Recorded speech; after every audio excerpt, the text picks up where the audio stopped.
Hey divas, hello, hello, hello. Welcome to the Pink Table Book Club. Before I get too far, please let me know if you can hear me loud and clear. Let me know if there's any static, what's going on. Please let me know if you can hear me. Happy Saturday, happy Saturday. Welcome to the Pink Table Book Club. Hey, Rosemary. Hey, can you hear me okay? Can everybody hear me okay before I get started and get the scrambling, girl? Because we have some stuff to talk about and unpack.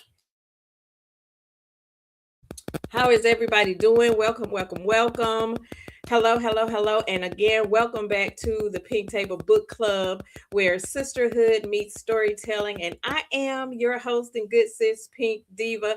Thank you so much for joining me on this Saturday afternoon. I appreciate you all and so glad to have you all. Okay, Rosemary says it's a little static, and let me move it back a little bit. How is that? How is that? Let me see if I can hear myself. Give me 1 second. Let me know if that's a little bit better. I moved the mic back a little bit. Maybe I'm a little too close to it, but let me know.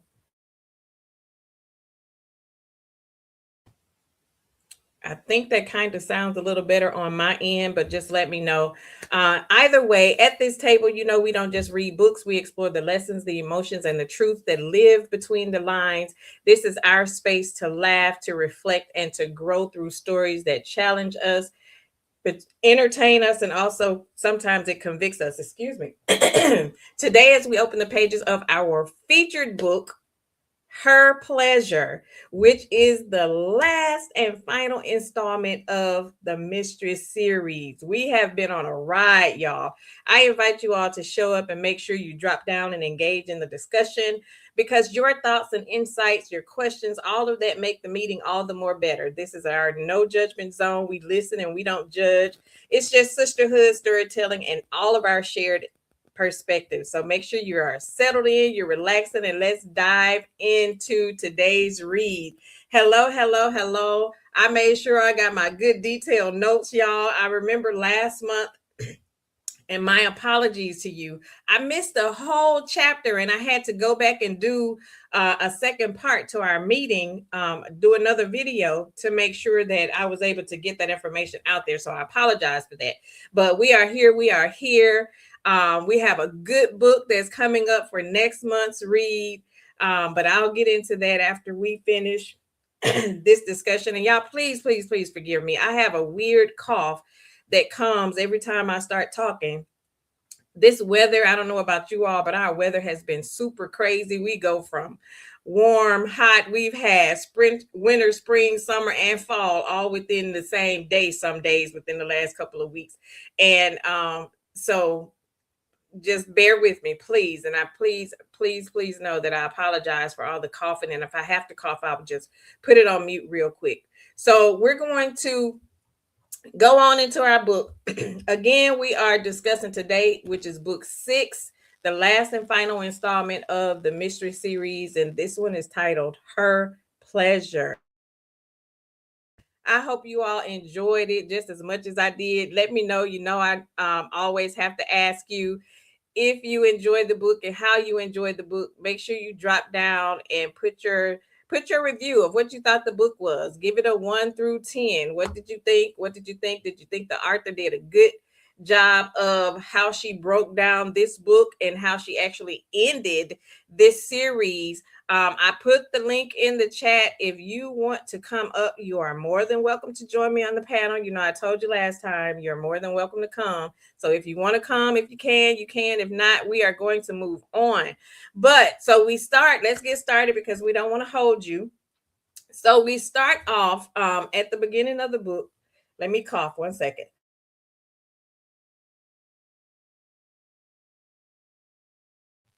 Excuse me. Okay, Rosemary, give it a 9. We're right on the same page, Rosemary. I gave it a high 9 as well. So at the beginning of the book, we're starting with the prelude. We start off with the breaking news and finding out who the culprit was that shot Georgia at the end of book 5. It was, you remember, the book 5 ended with a shooter um, coming into Jessa's office, and Georgia was there. And but when it ended, we didn't know who the shooter was actually. So this book actually starts off with her basically closing out book 5 for us. So we found out who the shooter was, and it was that darn Eric Hall Sr. Were y'all surprised about that? Anyway, he ended up being charged with attempted murder. Obviously, we found out that Georgia wasn't his actual intended target. Hey, Sharon, how are you, sis? Thank you so much for joining. Happy Saturday. I hope you're doing well. Teresa can't be here today. Teresa is attending a funeral. So prayers going out to everybody in their time of loss and grief. We're praying for you, Teresa, and the family. So it ended up being that darn Eric Hall Sr. and Georgia wasn't the actual intended target. His aim was for Jezebel. The news broadcaster was on, and she went on to give us information about who Jessa was. Right, Rosemary, like father, like son, just alike. Oh my goodness. So the news broadcaster was explaining to everybody who Jezebel was, saying that she rose to infamy because she ended up writing a bestseller book about her lover, who was the husband of one of her best friends. And he ended up stalking her and attempting to unalive her before he actually took his own life. And she said the plot twist was he was the son of Eric Hall Sr., who attempted to also take her life. And they were speculating on the motives he had for trying to unalive her, but someone close to Jessa had told them that they had issues due to him trying to take custody of the daughter that she actually shared with Eric Jr. You remember Jessa and the Halls were in a nasty custody battle because they were trying to take her daughter. Georgia had awakened from her coma, because you remember when Georgia got shot, she was in a coma, and now she was in stable condition. Eric Sr. Was denied bail. They tried to contact Jessa and her publicist, but they declined, right? And then it moves into Renee, Aria, and Jamie being tuned into the news and hearing what was going on with Jessa. So they were watching the news, and Renee mentioned that she was glad that Jessa's daughter was okay. But Aria and Jamie kind of gave her a look and was like, F all of them. Like, they was like, we don't care what's going on with Jessa, Georgia, or none of them. And Renee went on to explain to them that, Georgia didn't have anything to do with the mess that Jessa had brought into her life. And I agree. The daughter didn't have anything to do with it, regardless of how they may have felt with Jessa. Their anger should have just been with her. Did you agree with Renee? Should they have, do you think they all should have felt the way they felt about Georgia, even though she didn't have anything to do with it? What were your thoughts on that part? And like Renee said, she was innocent in the situation. Georgia was innocent. She didn't have anything to do with the mess that her mama had caused. Aria went on and mentioned that Jessa was lucky that they found out who actually tried to shoot her, because it really could have been any one of them. And I totally agree. Aria was still pregnant with her and Kingston's second child.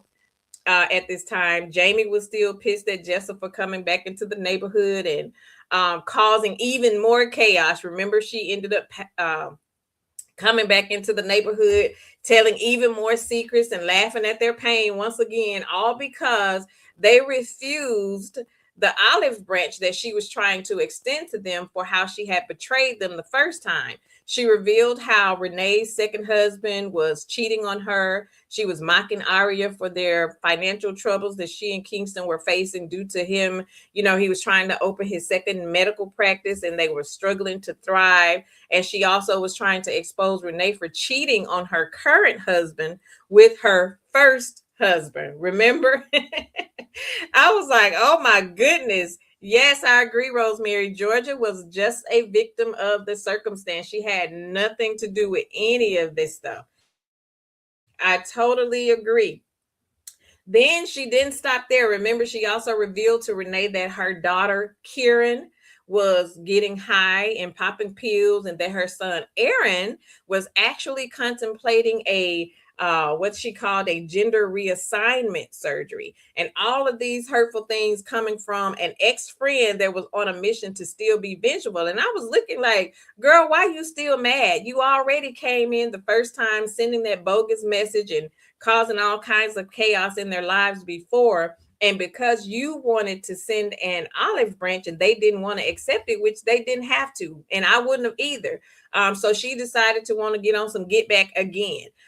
Jamie also felt a certain way about Jessa taking delight in the information that she had slept with Pleasure. Remember, Jessa told when she popped up again, Jessa had told Jamie that she ended up sleeping with Pleasure. And Jamie admitted that when she heard that, she was still bothered by it. She said she couldn't believe that he would do that to her after they had, tried to work their way from, her ex, from her paying him for sex to actually falling in love with each other. And I was like, hold on now, Jamie, because I was sitting there like, wait until you actually have a conversation with Pleasure, because you got to be mindful of the person that's giving you this information. And we be so quick to just go off without considering the source of where the information is coming from. She know how Jessa lied the first time. Why would you just believe something that she's saying now and you hadn't even talked to him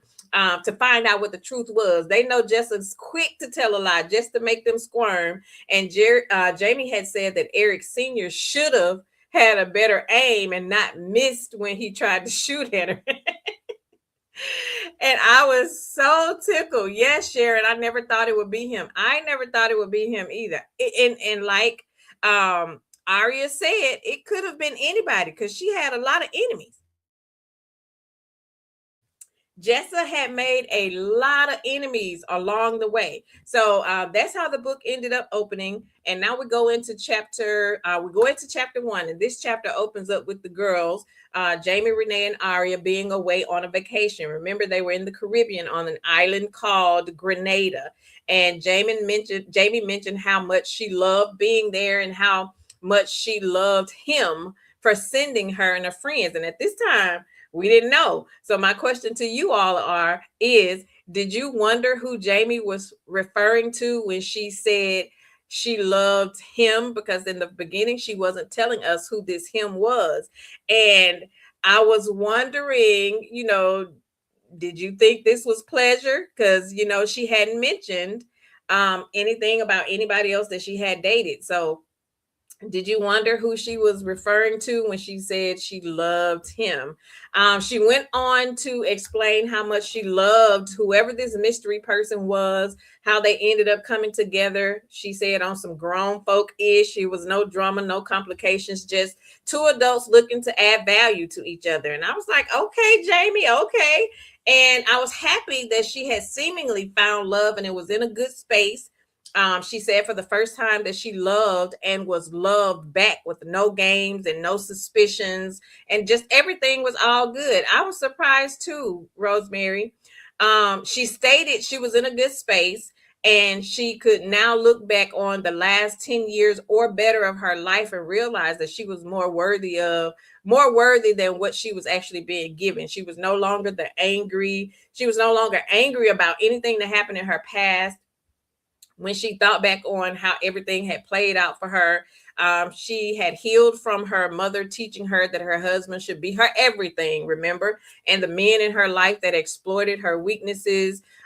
She had healed from the infamous message that Jessa had sent that was meant to torment all of them, but it ended up being Jamie's salvation, she stated. And she said, and after she was sitting there reminiscing on her past, She finally decided to join her friends out by the beach.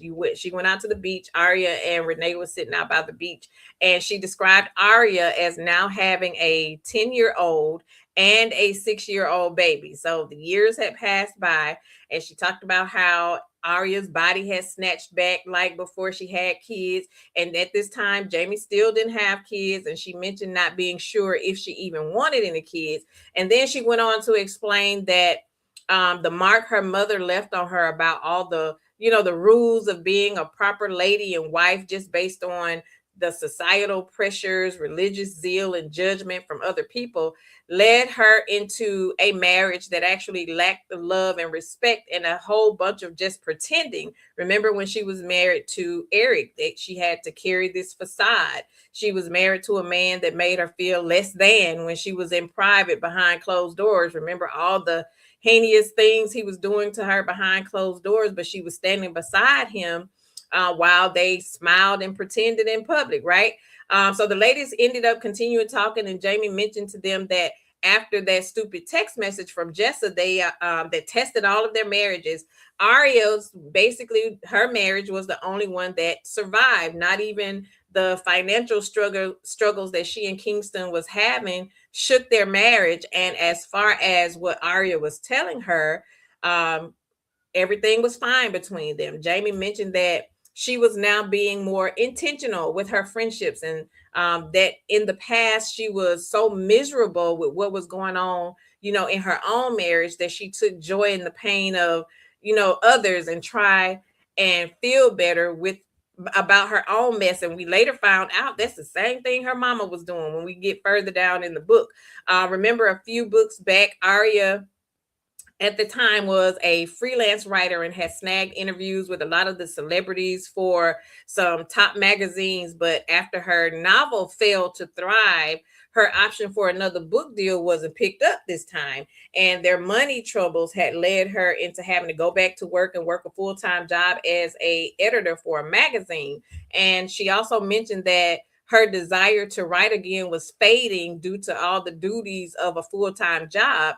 And Arya and Jamie decided to go meet up with Renee on the beach. And Jamie mentioned that after two failed marriages that was broken by infidelity, that now Renee's heart was broken and she was reluctant to try love again. Do you agree with Renee stepping back from love? And I was shocked. Okay, so Renee now was on marriage number 2.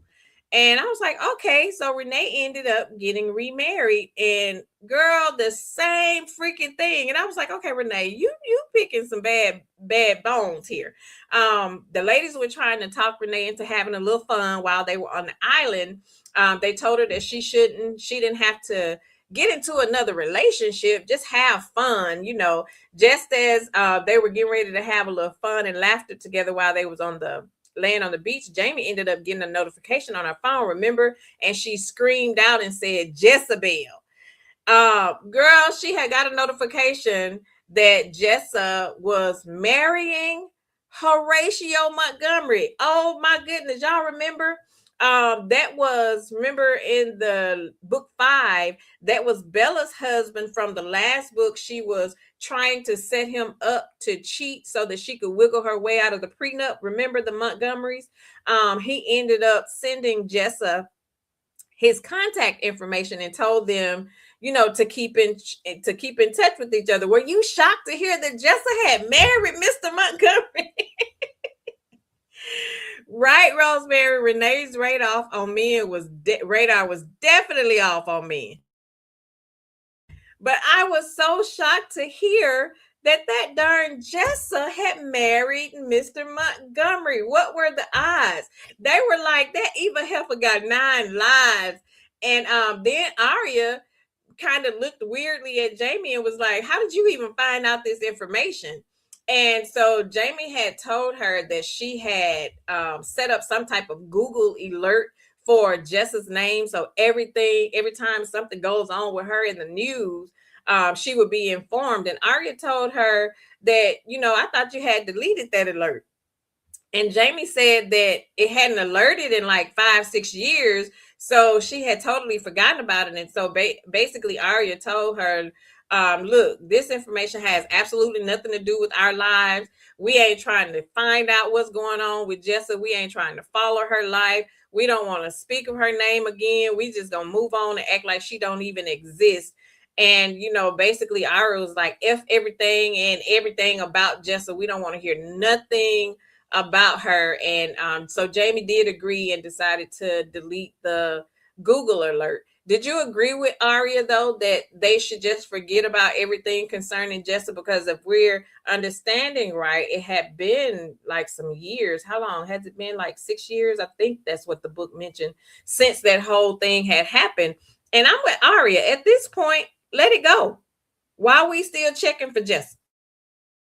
Just let it go. That just showed that Jamie was still holding on to some stuff. So anyway, Renee started flirting with this guy at the beach, and the ladies said that he was fine, right? And he was single. And Renee said that she basically wasn't trying to go down that path again. While they were in the middle of that conversation, that's when you remember the concierge walked up and handed Jamie like an envelope. And she said it could only be from one person. So when she opened it, the letter said, "Open the door." And Jamie was surprised at the message and who it was actually from. So you remember she all of a sudden just took off running back to the suite, and she left Renee and Aria sitting on the beach. And once she got inside, that's when she saw that the staff was standing there, and they gave her another note that read something that said, "Friends to cherish you, a chef to nourish you, and a mixologist to relax you." And then she had a musician that was there serenading them and all of that stuff. And a massage. So she said it was her boo. This is when we were introduced to Luke Sinclair. He had actually sent her a nice surprise for her to enjoy with the ladies, right? So this is when we are introduced to Luke. I thought it was from pleasure. Did y'all think it was from pleasure? Because I was like, girl, how he find her? I actually thought it was from pleasure. So Jamie then started to tell us about how she and Luke met. She was working on her business as an interior designer. So she has her current interior design company at this time, and he actually was one of her clients. And we found out that he is a record exec. So he's into rap artists and all of that stuff. And then she moves into thinking about her last conversation with Graham. Remember, he was leaving to go into rehab when they were on the rooftop. Now, then she tells us that it was 5 years had passed since Jessa had mentioned that she slept with Graham, and she still hadn't heard from him. So at this point, she realized that she was a fool to just ever think that, he loved her in the first place. And so this brings us back to where we were saying earlier, like, you really just took it upon yourself to believe what Jessa said after everything she had done. And so it had been 5 years. Rosemary says, I was surprised. I did think it was I did too. I thought it was pleasure. I was hoping it would have been pleasure, because I just felt like it was still so many untied knots with them. They still needed to have a conversation. And so my question, do you think that she only got with Luke because of what Jessa told her about Graham? Remember, Jessa told her that she had slept with Graham. Do you think that's the only reason why she opened herself up to be in a relationship with Luke? I did. I just really think that she was hurt behind what Jessa told her, and she decided to just make it her business to just open herself up and start dating. So now we ends up in chapter 2. Chapter 2 starts with us with Aria waking Jamie up. Remember, they were back in the room, and Aria walked in, waking Jamie up because they heard some noises coming from Renee's from Renee's room. And Aria was like, it seemed like Renee was getting some much needed attention from a new boo that she had found on the beach. And we end up finding out that his name was Sanders, and he was only 30 years old. Remember, Renee was already the oldest one out of the bunch. So she had Renee was getting her groove back like Stella. He was 30. And I was sitting there like, who is that voice? Because we didn't know who he was. And what in the world were the odds that darn Graham Walker was at the same island, y'all.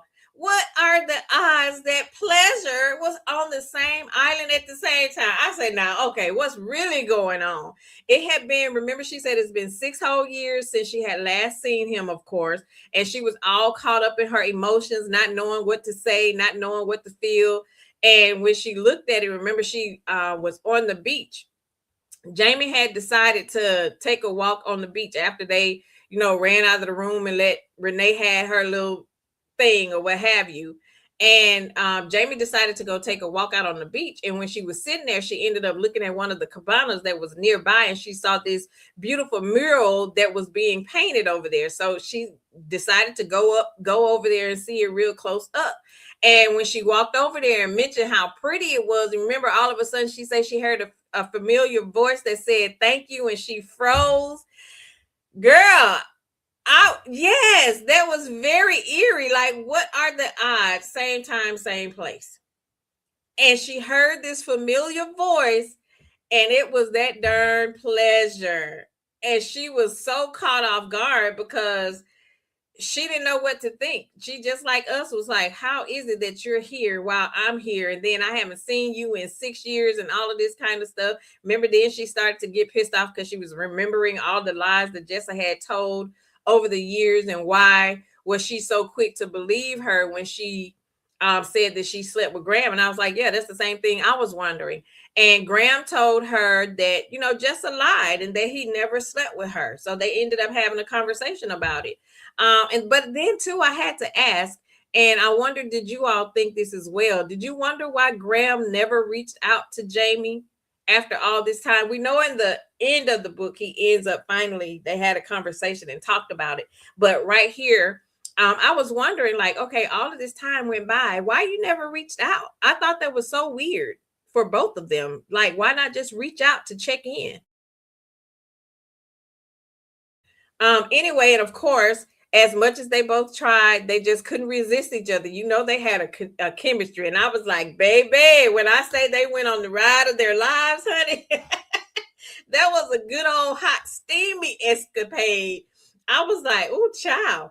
Once they were done and Jamie was able to finally come to her senses, that's when she suddenly remembered, like, hey, girl, you got a whole man at home, and his name is Luke, and he's the one that sent you on this trip. And that's when she instantly started to regret what had happened. Do you think maybe that had they had closure prior to her getting into a new relationship, that she would have been able to resist Graham at all? Or do you think she only got with Luke's in the efforts of trying to forget Graham? I think that's what right, Rosemary. I think that's what she was trying to do. I think that she was really trying to forget everything that had transpired between her and Pleasure, and that's how she ended up getting with Luke. Because I feel like if she and Pleasure had a conversation after he had gotten out of rehab, Luke would be non-existent, because they always just really did have a chemistry to me. So she ended up running out telling him that she had to go because she was spooked by what had just happened, that was caught up in the heat of the moment. And he was asking her what was going on, but she never stopped to tell him. She kept going. And I was sitting there like, okay, now first of all, this is where effective communication come in. Do you think that she should have at least told him that she had somebody else? Because I'm like, girl, I get that you got caught up in the moment, but right there, she had every bit of opportunity to tell him, like, hey, things have changed. It's been 5-6 years. I've moved on. I have somebody at home, all of this kind of stuff. Instead of her just running off. I was like, girl, come on now. We're too old for that. Now we go into chapter 3. Chapter 3 starts off with Luke being at home. Now we're talking about finding out a little bit more about Luke. He's at home playing ball on his basketball court with his assistant. Remember, his assistant's name was Kendall. They were getting ready to head to some meetings.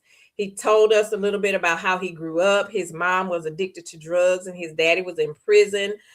He said that he ended up working his way through college, but he ended up getting some insurance money when his grandfather passed, and that's what he actually used to open up a small studio back in the day. So we fast forward to current times. He was now working on having his own record label. He ended up checking Jamie's Instagram, and that's when he noticed that she had made any posts. Right, so I was starting to get a little leery with him right here because he was doing a little bit too much checking up. Yes, Sharon, Stella child, he was doing a little bit too much checking up for me. It piqued my interest, but I didn't think about it too much until we get a little further. Like, okay, now you been a little spooky. Um, but he noticed that Jamie had made any more posts that day about the vacation, so he started to worry and wonder if something was going on. And I was like, Jamie, please don't start acting different after you done went over there and got your back blown out by Graham. Now you about to start acting funny, and Luke gonna start picking up on it. Now I'm like, okay, girl, pull it together. And remember, Luke said he tried calling her, and her phone kept going to voicemail. And you remember, the little chick in the elevator was trying to flirt with him, but he said that he only had eyes for Jamie, and we're gonna get into her because that little chick stayed trying to flirt. So then we go back to Jamie, and she's still feeling guilty from sleeping with Pleasure on the island, and what she had done to Luke. And keep in mind, she also mentioned they didn't use any protection. Her and Pleasure did not use any protection. Did you immediately think that she was gonna end up pregnant? Because I did. I was like, see, this is about to be a whole bunch of mess. Did y'all think that immediately? I actually did. I actually did. And you remember she went back and forth about how she had slipped up because Luke really did not deserve what she had done to him. She ended up saying exactly what I was thinking, that Graham wasn't out of her system. We already knew he was not out of her system because they didn't have closure. And then I stopped to wonder why she didn't reach out to Graham before she ended up with Luke in the first place. Just conversate, right? It was no closure, and she chose Luke. Absolutely, it was definitely no closure. I totally agree. And at this point, remember, this is when Renee walked in the room and asked her if she was okay. Remember, she was laying in the bed and she was crying, but she lied and told Renee that Luke had called her. No, Renee walked in and told her that Luke had called Renee's phone because he was worried about her because she wasn't answering. But Renee said she could sense that something was off, but Jamie just wasn't ready to tell her what was going on yet, because she already felt judged and she knew how they already felt about Graham. Remember, Renee and Arya just didn't really care about Graham back in the day. They didn't think he would ever be anything more than what he was, the man whore. Remember, they was calling him the man whore. Right. I knew she was pretty. Yes, Sharon. Oh my goodness. So they was just, to them, Graham was just a man horse. So anyway, she found herself feeling even more guilty for believing the lie that Jessica told her about sleeping with Graham. And she was also feeling guilty for knowing that she had lied to Luke about Graham or break his heart with the truth. And do you think that she would tell him, or would she lie about it? Because I was sitting here, I said, okay, Jamie, at some point you're going to have to answer and tell this man why you been acting funny. Are you going to tell him the truth, or are you going to lie about it? So I was wondering. Sharon said if she wasn't pregnant, we was. Girl, what we girl, we was towed up. Girl, that was so heated. I knew she was gonna be, because listen, when I say he was trying his best to blow her back out, that's exactly what was going on. That's why she was so shooken. Oh, that was so funny. So now we move into Graham. Graham is now reminiscing about him actually running into Jamie. He said that this is when he tell us that he had been celibate for all of these years, but he realized that Jamie was his addiction. He was addicted to Jamie, and he had been in his rehab, but he had not had any type of intimate relationships with anybody. And this is here. Did you all hope that Graham and Jamie would just go on and be together? Because I did. I said, y'all may as well they just had a very, very strong connection for me. And I was hoping they would have just finally had a conversation and move forward with trying to work it out, because clearly every time they came in contact with each other, they had to get it in. Graham told us that he had sworn himself sworn to himself that he wouldn't have sex again unless it was in a long-term relationship, and that he was done with the whole one night stands. So he was disappointed. Excuse me. So he was disappointed in himself because he lost control when he saw Jamie. He mentioned how much he once loved her, and that she was the only woman he had ever given his heart to, and she still had a piece of, piece of his heart. So seeing her again just opened up all of those feelings for him. Look at Rosemary say, I know that's right, Sharon. Girl. That he had us heated, feeling heated from the pages, child. So just imagine being there in the moment. So anyway, as he was thinking about Jamie, Jamie ended up walking to his cottage, remember, and telling him that they needed to talk. So she went back in hopes of having a conversation. He thought that she was coming back for round two because he was ready. But she told him that wasn't what she was there for. So they started talking about his artwork and how he travels for the art shows and how he paints the murals, and which was why he was actually on the island that day. Jamie wanted to know why he hadn't reached out to her since they had last seen each other many years ago. And he said that he believed that, the universe saw fit for them to meet right there at that moment, to give each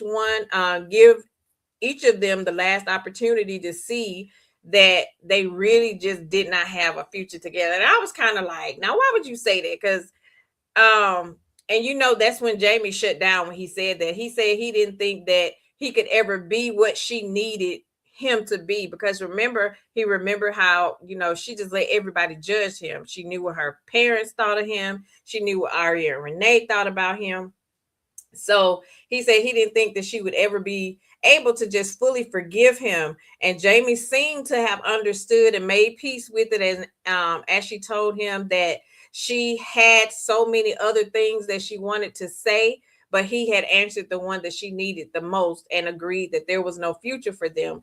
They said their goodbyes and Jamie walked away. And I'm like, girl, why didn't you just say that? This is what, throughout the entire book, the biggest issue that I had with so many of them were the lack of communication. Like, say what's on your mind. Stop just leaving stuff unfinished and just say it instead of just walking away or just thinking it but never saying it, because the issue could have been resolved a long time ago. And I know it's a book, we had to paint a story, but I was sitting there like, girl, just say it.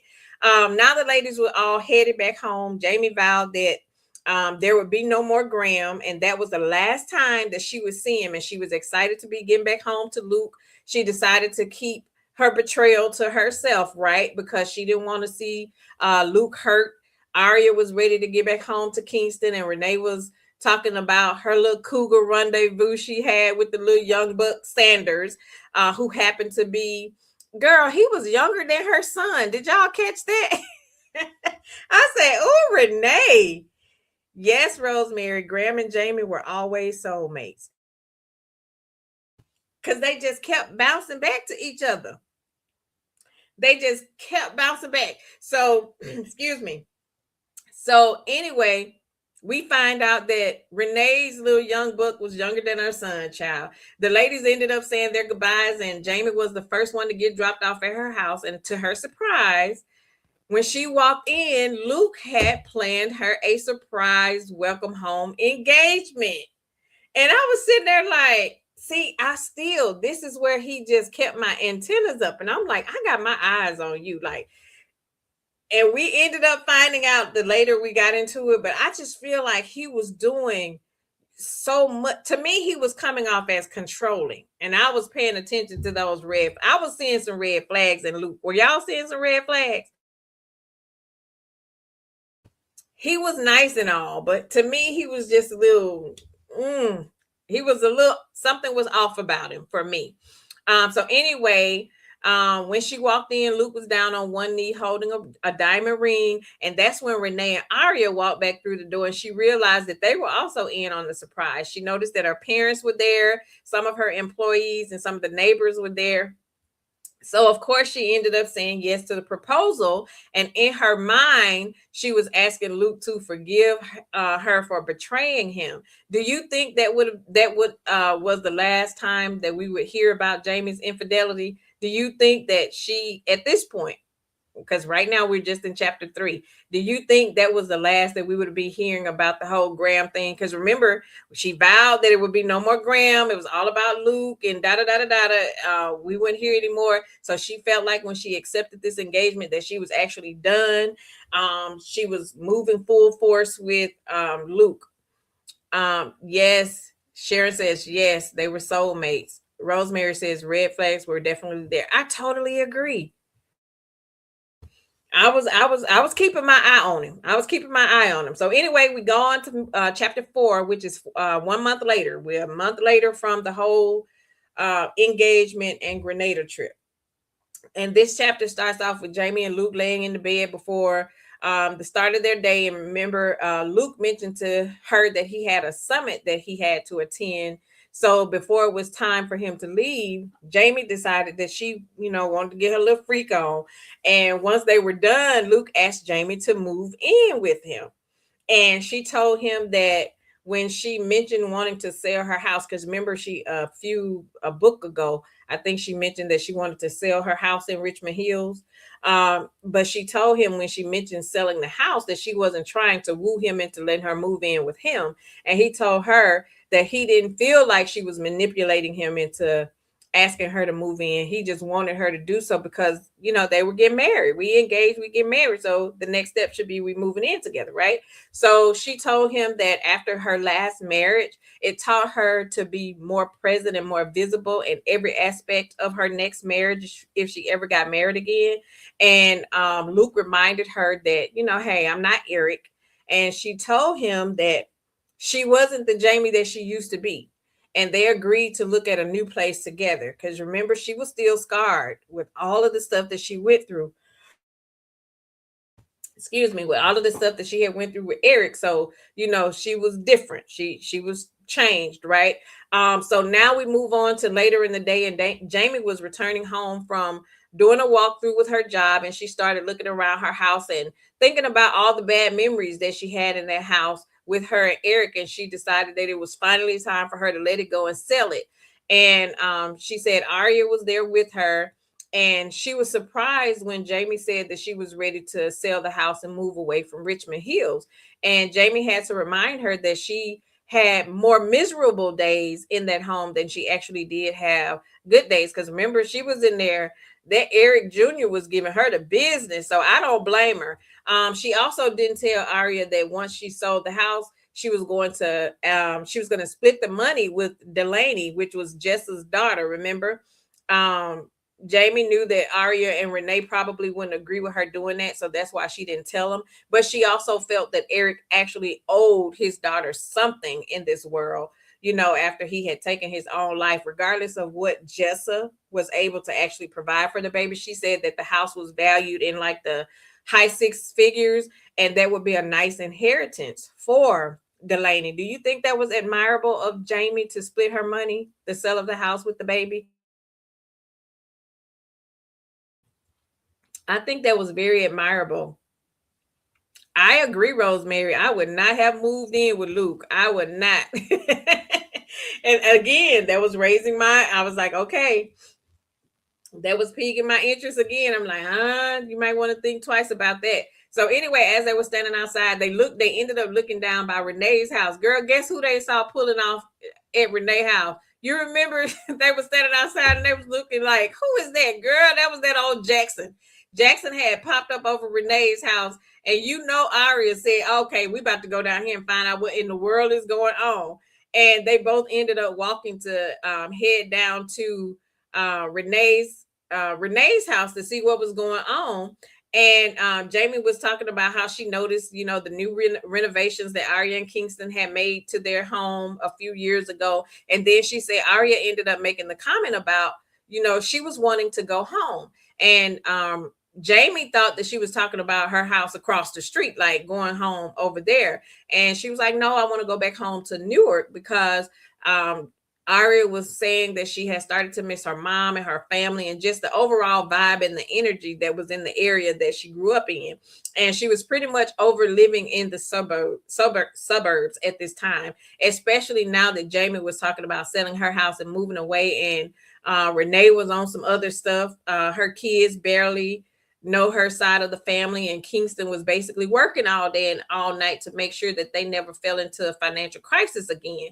So Arya also explained how much easier and cheaper everything would be if they were to move back to New York, and she would get her husband back. And then just when, Jamie started looking at her kind of funny, and she grew concerned and asked what she meant about getting her husband back, because she wanted to know what was going on. And Arya told her that, when they had that little financial situation, Kingston worked so much that her and the kids hardly ever even got to see him until like Sundays. And even then, he's still working when he's in the house doing his charts and all of that kind of stuff.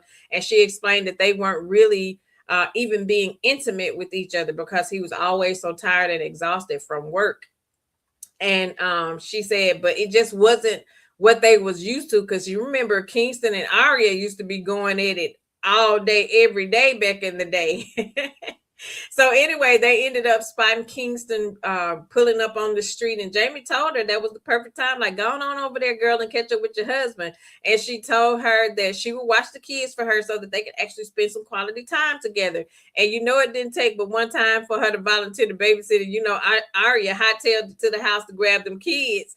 And Jamie went on to Renee's house, and that's when Renee opened the door yawning like she had just woke up. Like, we didn't just see Jackson pulling out your driveway. And she said before she gave Renee the opportunity to try to defend her actions, she told her that, she was moving. And just like Arya had mentioned, Renee was also saying that she didn't think that she would, go through with it and all of that kind of stuff.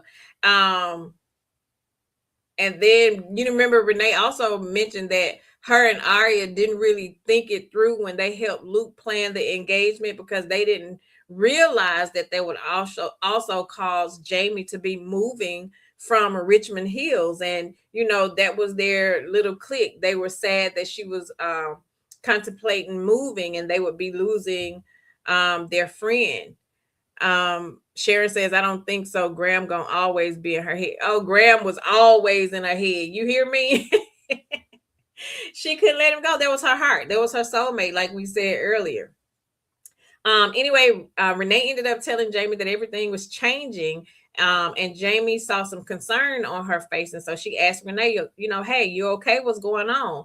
And she was praying that Renee hadn't resorted back to drinking, because remember, a few books back, Renee had started heavily drinking to the point to where she had to go into rehab. And Renee said she should be good. Kieran, now her daughter, was all married and had settled in Atlanta.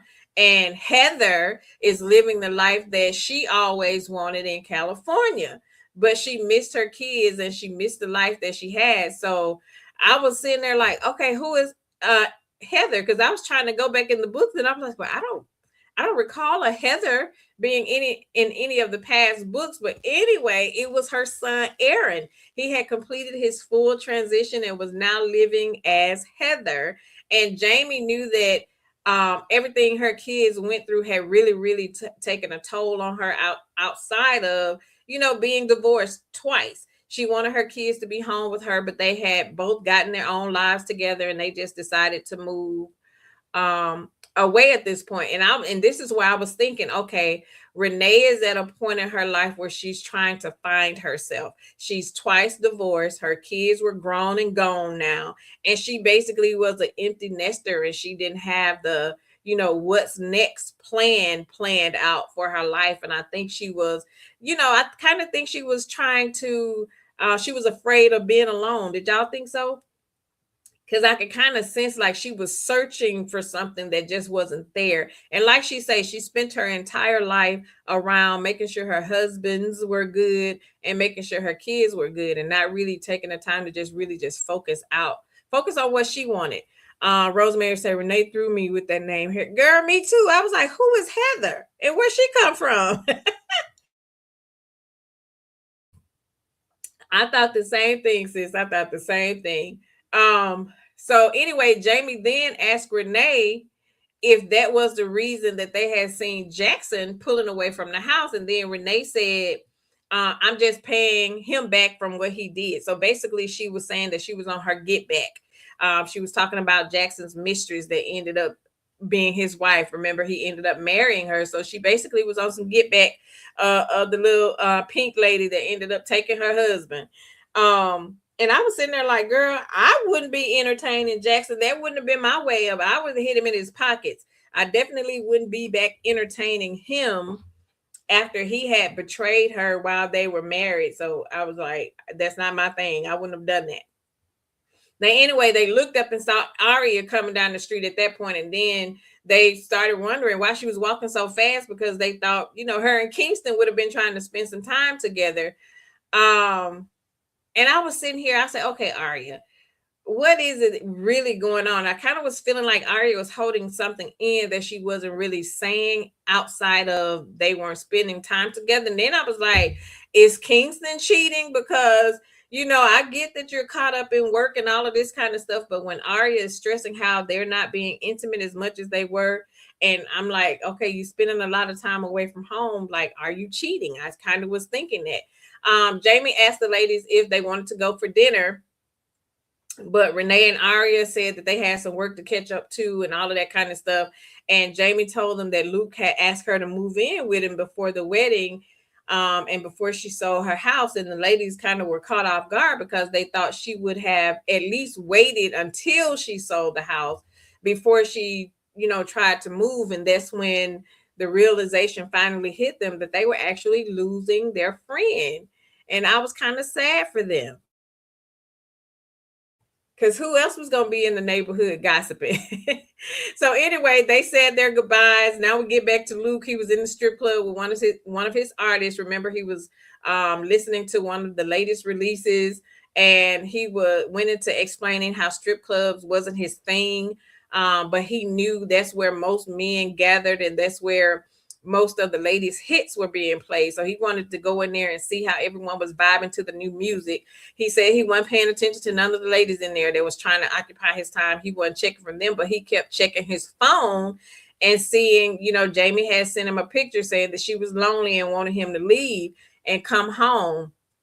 And I was just sitting here like, again, we all got our eyes on Luke and we recognizing these red flags. And I was just sitting here like, Luke just was sounding a little too good to be true for me. Did y'all think that? Did y'all think that Luke was just too good to be true? Because he's coming like he had no flaws, the perfect gentleman. He's got the job. He's about his money. He turning out the women, sending Jamie and her friends on these lavish trips and giving her all these different gifts and all of this kind of stuff. And I was like, okay, you're a little too good to be true. It's something that we don't know yet.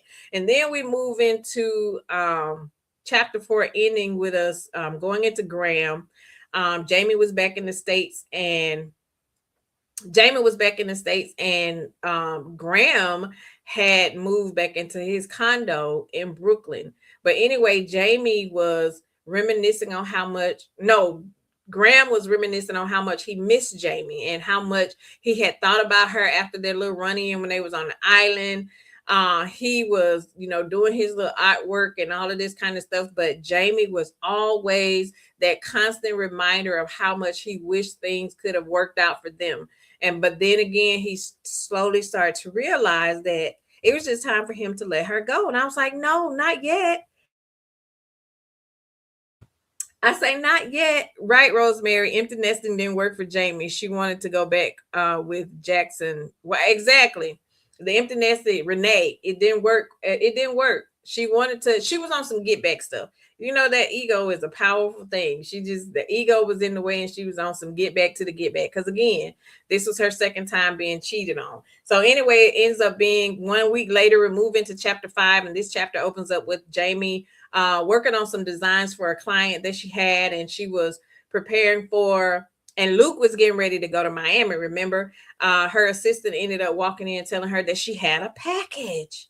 She had a package, and Jamie was wondering what it could possibly be. She wasn't expecting anything, and that's when she started to panic because she knew exactly what it was when she noticed the handwriting on the letter. She opened it carefully because she wanted to make sure it wasn't a new painting that Graham had sent her, but it ended up being the painting that he created. Remember that when they ended the last time when that crazy lady had him captive and he was painting this piece of artwork of Jamie. So anyway, he ended up gifting it to her. He sent it, had it sent over to her, and she thought it was special. And she actually caught a tear falling from her eyes because she really, really enjoyed, the fruits of his labor. Do you think, and this is again where I put a question, do y'all think Jamie and Graham belong together? Because there were so many instances in the book that I was like, okay, y'all belong together. And I really thought for the entire book, I don't care how much she's professed her love for Luke, I always wanted her and Graham. I was always rooting for her and Graham. So then she wondered, then at this point, she started thinking about Graham, wondering what he had been up to and wondered if he had completed the work that he was doing on the island. So, of course, in true Jamie form, she pulled up his name on her computer and she was anxious to see what he had been up to. And that led her into thinking about, the past that they had. She got lost in her thoughts at this point, and she forgot that her mama was on the phone. Remember, her secretary told her that her mama was on hold on the phone, so she decided to answer the phone. Her mama wouldn't be her mama if she didn't immediately started with her shenanigans and all of this kind of stuff. I was side-eyeing her mama too because I knew it was more to her as well. And Jamie talked about how she hated, she told Jamie how she hated calling her job. And Jamie was like, here we go with the shenanigans again. And she thought about how she just never felt like she was good enough in the eyes of her mama because all she wanted her to be was like a Stepford wife by all means necessary, even if it meant you taking mental abuse. She had to remind her mama that, the influence that she had on her marriage with Eric would not be the same one that she, had with Luke when she decided to get married, because her mom and then she told her mama that she needed some pleasure in her life, and I started laughing because she did. That was her problem. But she basically was telling her mama she wasn't going to allow her to meddle in this marriage. And her mama went on to tell her how much she liked Luke, and Jamie had to remind her that, you also loved Eric as well, but Eric was horrible to me. And look at all the horrible things that he did and how everything finally ended up. She said you liked his parents as well, and also look at his daddy now serving prison time for attempted murder. Like, you liked all these people, but look how they turned out. And she wanted her mama to just kind of see the error of her ways. So basically, she was like, so liking Luke was not a selling point for me because you liked all these people, and look at what happened. And she said that she was over the manipulation from her mama being manipulating her. And once her mama realized it, she decided to hang up the phone. And so, so anyway, guess what? It was a knock on the door. As soon as she hung the phone, guess who was knocking on the door walking in? That darn Luke. Didn't I tell y'all? It was just, how does he keep either being on the phone or walking in and all of this kind of stuff? And yes, Sharon, he was very sneaky. He was just sitting there, he would just pop up out of nowhere. And I was like, oh Lord, he about to see this painting. That's exactly where my mind went. And just like that, he did. He told her that, it was real dope. And Jamie was like, oh Lord. He saw this picture and she was trying to play it off. And she said, yeah, it's pretty cool. And she was trying to draw his attention away from the painting because she didn't want to have to get into the details and all of that kind of stuff. He asked her where she got the painting from. And she lied and told him that somebody had commissioned it to her a long time ago and she forgot about it. And so then she started getting nervous about it because Luke just kept staring. Remember, he just kept staring at the picture, and he finally stopped looking at it, and they headed out the door. And you remember she said she took a whiff of his cologne and she shocked herself when she thought about how much she liked Graham's cologne more. And this is where I say she was comparing every opportunity she had. She was comparing Luke to Graham.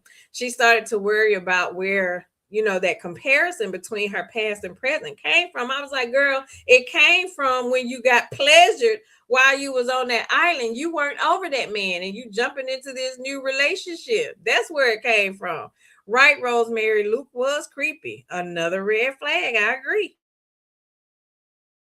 Another red flag. So I was sitting there like, okay, girl. So now we move on to Luke and Jamie. They are in Miami. Remember, they're in Miami. They were enjoying the yacht. They was on the yacht, and Jamie mentioned, to him how beautiful everything was, but there was just something off between her and Luke. There was something off at this time, and she goes into telling us that they had a heated argument earlier that morning. Apparently, the argument stemmed from Luke wanted to be intimate with her, and Jamie wasn't in the mood. Remember, so now they were having some intimacy issues. And that's why I was saying, do you think it had anything to do with Pleasure? I did, girl, because Pleasure tore her back up, and she ain't gonna never be the same with Luke anymore, because now she done revisited that past. So she was basically telling him that, she wasn't in the mood when he was ready, and she didn't want to feel pressured into doing it just because he was ready and she wasn't. And I could understand where she was coming from, and I felt this may have been a trigger for her, being what she went through with Eric. And you remember everything she went through with Eric, especially when Eric found out that she had cheated with Pleasure, or was going to the strip club with Pleasure, and how he would force her to be intimate with him and all of the horrible things he would do. So I felt like there was a trigger with her. Her no meant no. Anyway, she went on to tell us that she found herself comparing everything about Luke to Graham, from the curve to the height to the weight to the length of his penis, the way he kissed in and out of bed, the music, like everything she was comparing. And I was sitting there like, okay, girl, if you're going to sit up there and just keep comparing the two, why don't you just follow your heart and go on? And stop messing around with this man's head, because your heart, you may be there physically, but mentally you over there where Graham at. Now they go, now they were back into New York. They left Miami, back in New York. They went to their condo, and of course when they walked in, they went straight to the bedroom, both in the heat of the moment. But you remember when they walked in the room, something caught Jamie's attention. Do you remember what it was? Remember when they came back?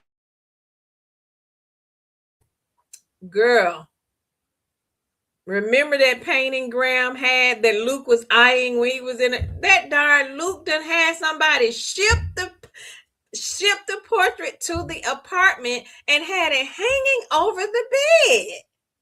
Girl, I hollered when again read another red flag. Because first of all, who told you to move my painting? How you know I didn't want to leave my painting at my office? Why would you take it upon yourself to call and have my painting moved to your house, and had the audacity to put it over the bed?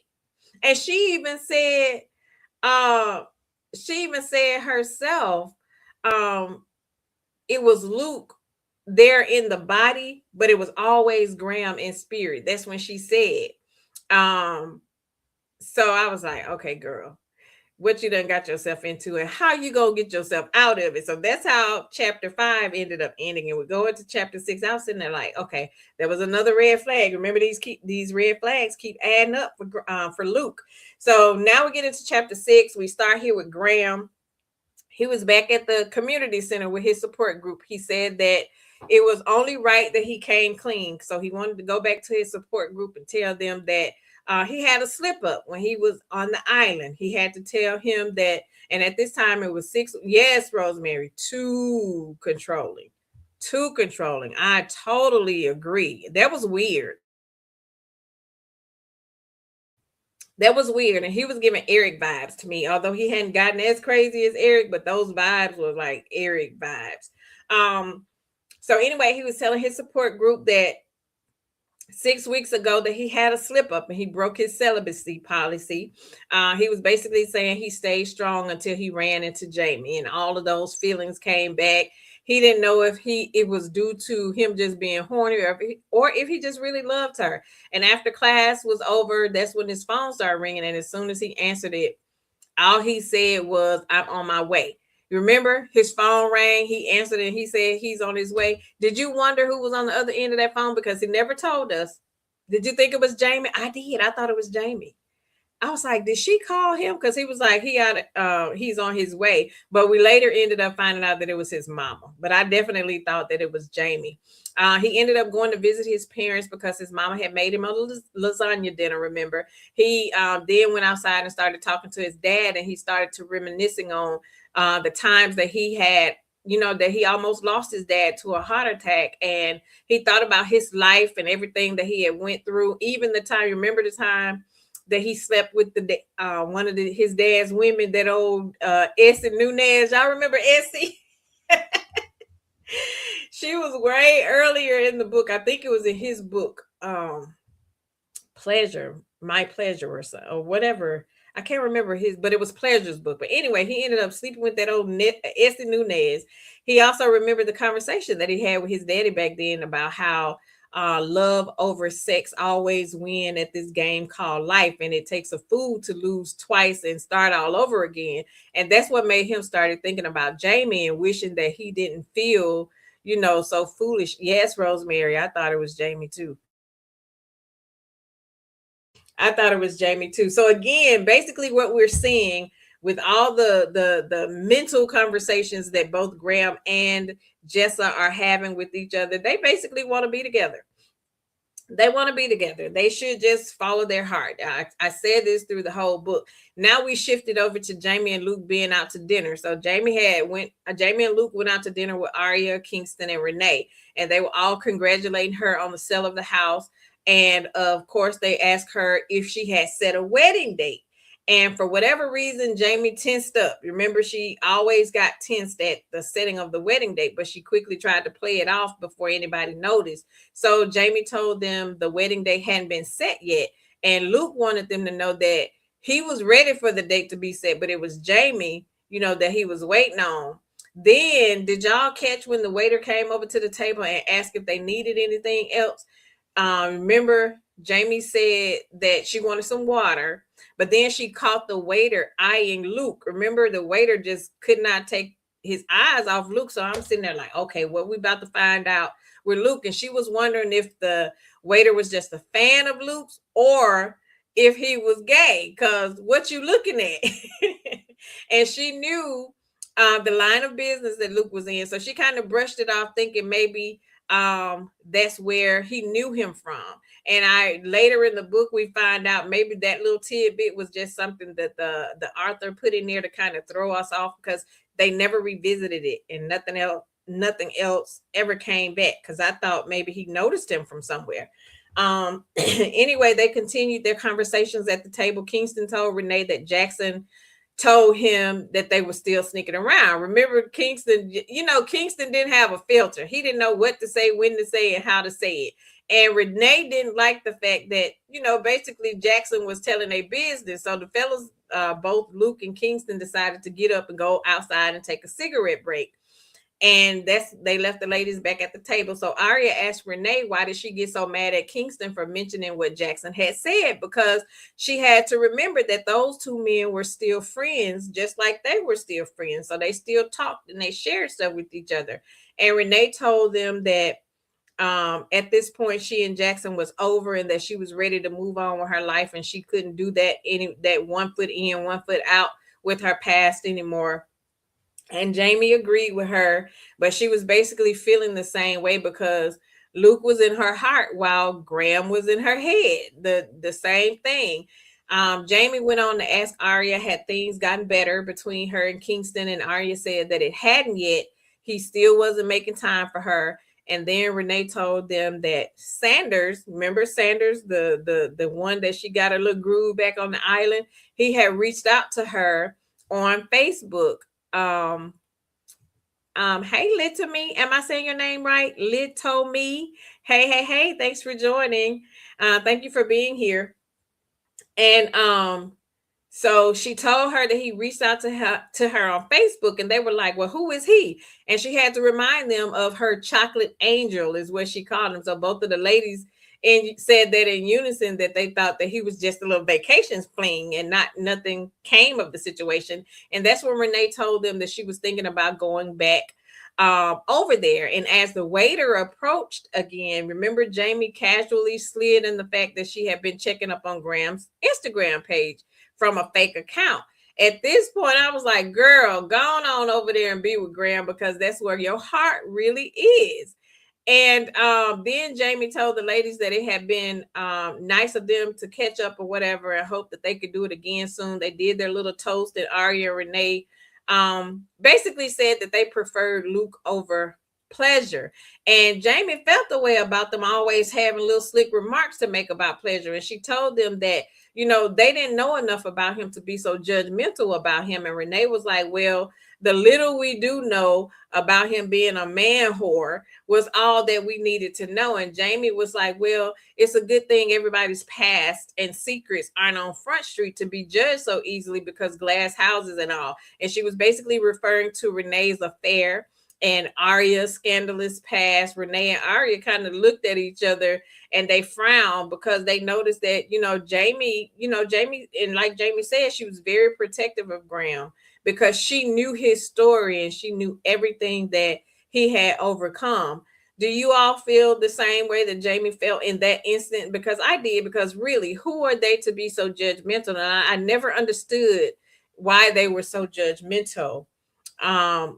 With Graham when they really didn't know him. Yes, Rosemary, Luke purposely proposed in front of Jamie's parents and friends to force Jamie to say, absolutely, great catch. That's exactly why he do it. Because why you doing it? I didn't even know. Like, had they really, really even been talking about marriage at that point? Because I had so many questions. Yes, another red flag for sure.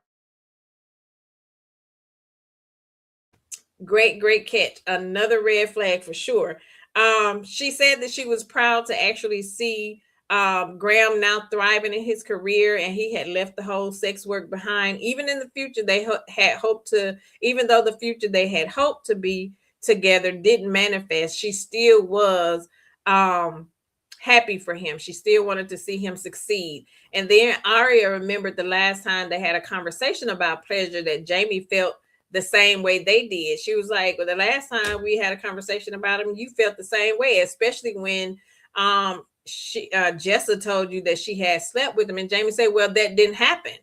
And at this point, both Arya and Renee was kind of looking suspiciously and was asking her, like, how do you know that? So remember, she hadn't told them about the little rendezvous with Pleasure and that she had reconnected to him. And, and Jamie said she didn't mean to say that out loud, but it was too late because they had actually heard her. And she basically said, well, y'all know how, Jessa lies and all of that stuff. And by that time, the men ended up coming back to the table. And Jessa, Jamie was actually glad they did because she was tired of talking about Graham at this point. And she started to see, basically could see their friendship shift. She said she wasn't sure if there was like a divide forming between them or if she was just having a relapse of her old self. But she remembered the one takeaway from Jessa, if nothing else, all those years ago, and that was to not give anyone any ammo to judge or destroy you. So that's why she said she would never tell them about what happened with her and Graham on that island because friends could become foes. That was what she vowed. Yes, they were very judgmental of Graham. Very, very, very, very. So anyway, we move on. Now we move on. Luke was at the studio. Jamie was at home sleep. Remember, Luke said it was about 4 o'clock in the morning and he was ready to go home to be with Jamie, whatever. Remember, he picked up his phone and checked the security cameras in the condo, and he saw that Jamie was asleep. Did you raise an eyebrow? Because this is my question. Did you raise an eyebrow about those cameras being in the house? I did. Another red flag. Remember, we said something is up with Luke. It was really something. Because why are you watching me? And did she know these cameras? I'm sure she didn't, but she didn't even know the cameras are in the house. Why are you watching and checking in on me? And that's why I was sitting there like, okay, Jamie, I already said it was a mistake for you to move in, but you got to be extra careful because she be in and out of her phone and all of this kind of stuff. And I was like, okay, that could be a good thing and a bad thing. I don't know how I felt about him being able to spy on her, and then wondered if she knew about the cameras. But all I could think about again was him possibly catching her. You remember how she used to get so lost in eyeing that painting and then possibly blurting something out about Graham? That was the thing that was making me suspicious, and I was thinking she was going to get caught up that way. So this chapter ended up with Luke talking about he was prepping a new artist for a meeting that they had the next morning, and he talked about how much he had writing on getting this new deal, and he thought about the loss of his granddad, and all of this kind of stuff. So then 1 week later, we ends up in chapter 7, starting with Jamie. Yes, red flag, too controlling. Absolutely. These are the signs that we so often miss. But it was definitely a lot of red flags. So we start with Jamie mentioning Luke was away at the Hamptons for a gathering of something to do with some music execs or something.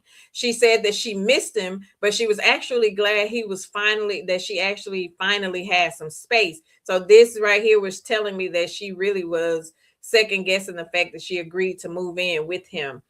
She noticed the painting above the bed, and she ran over there and she started to she was looking at it, and she reminded herself of how beautiful it was. And this is again where I was just mentioning, all I could think about when she did that and was looking at that painting was those cameras being in the room. And I wondered what Luke would think when he looked at the camera and saw that she was always over there eyeing the portrait.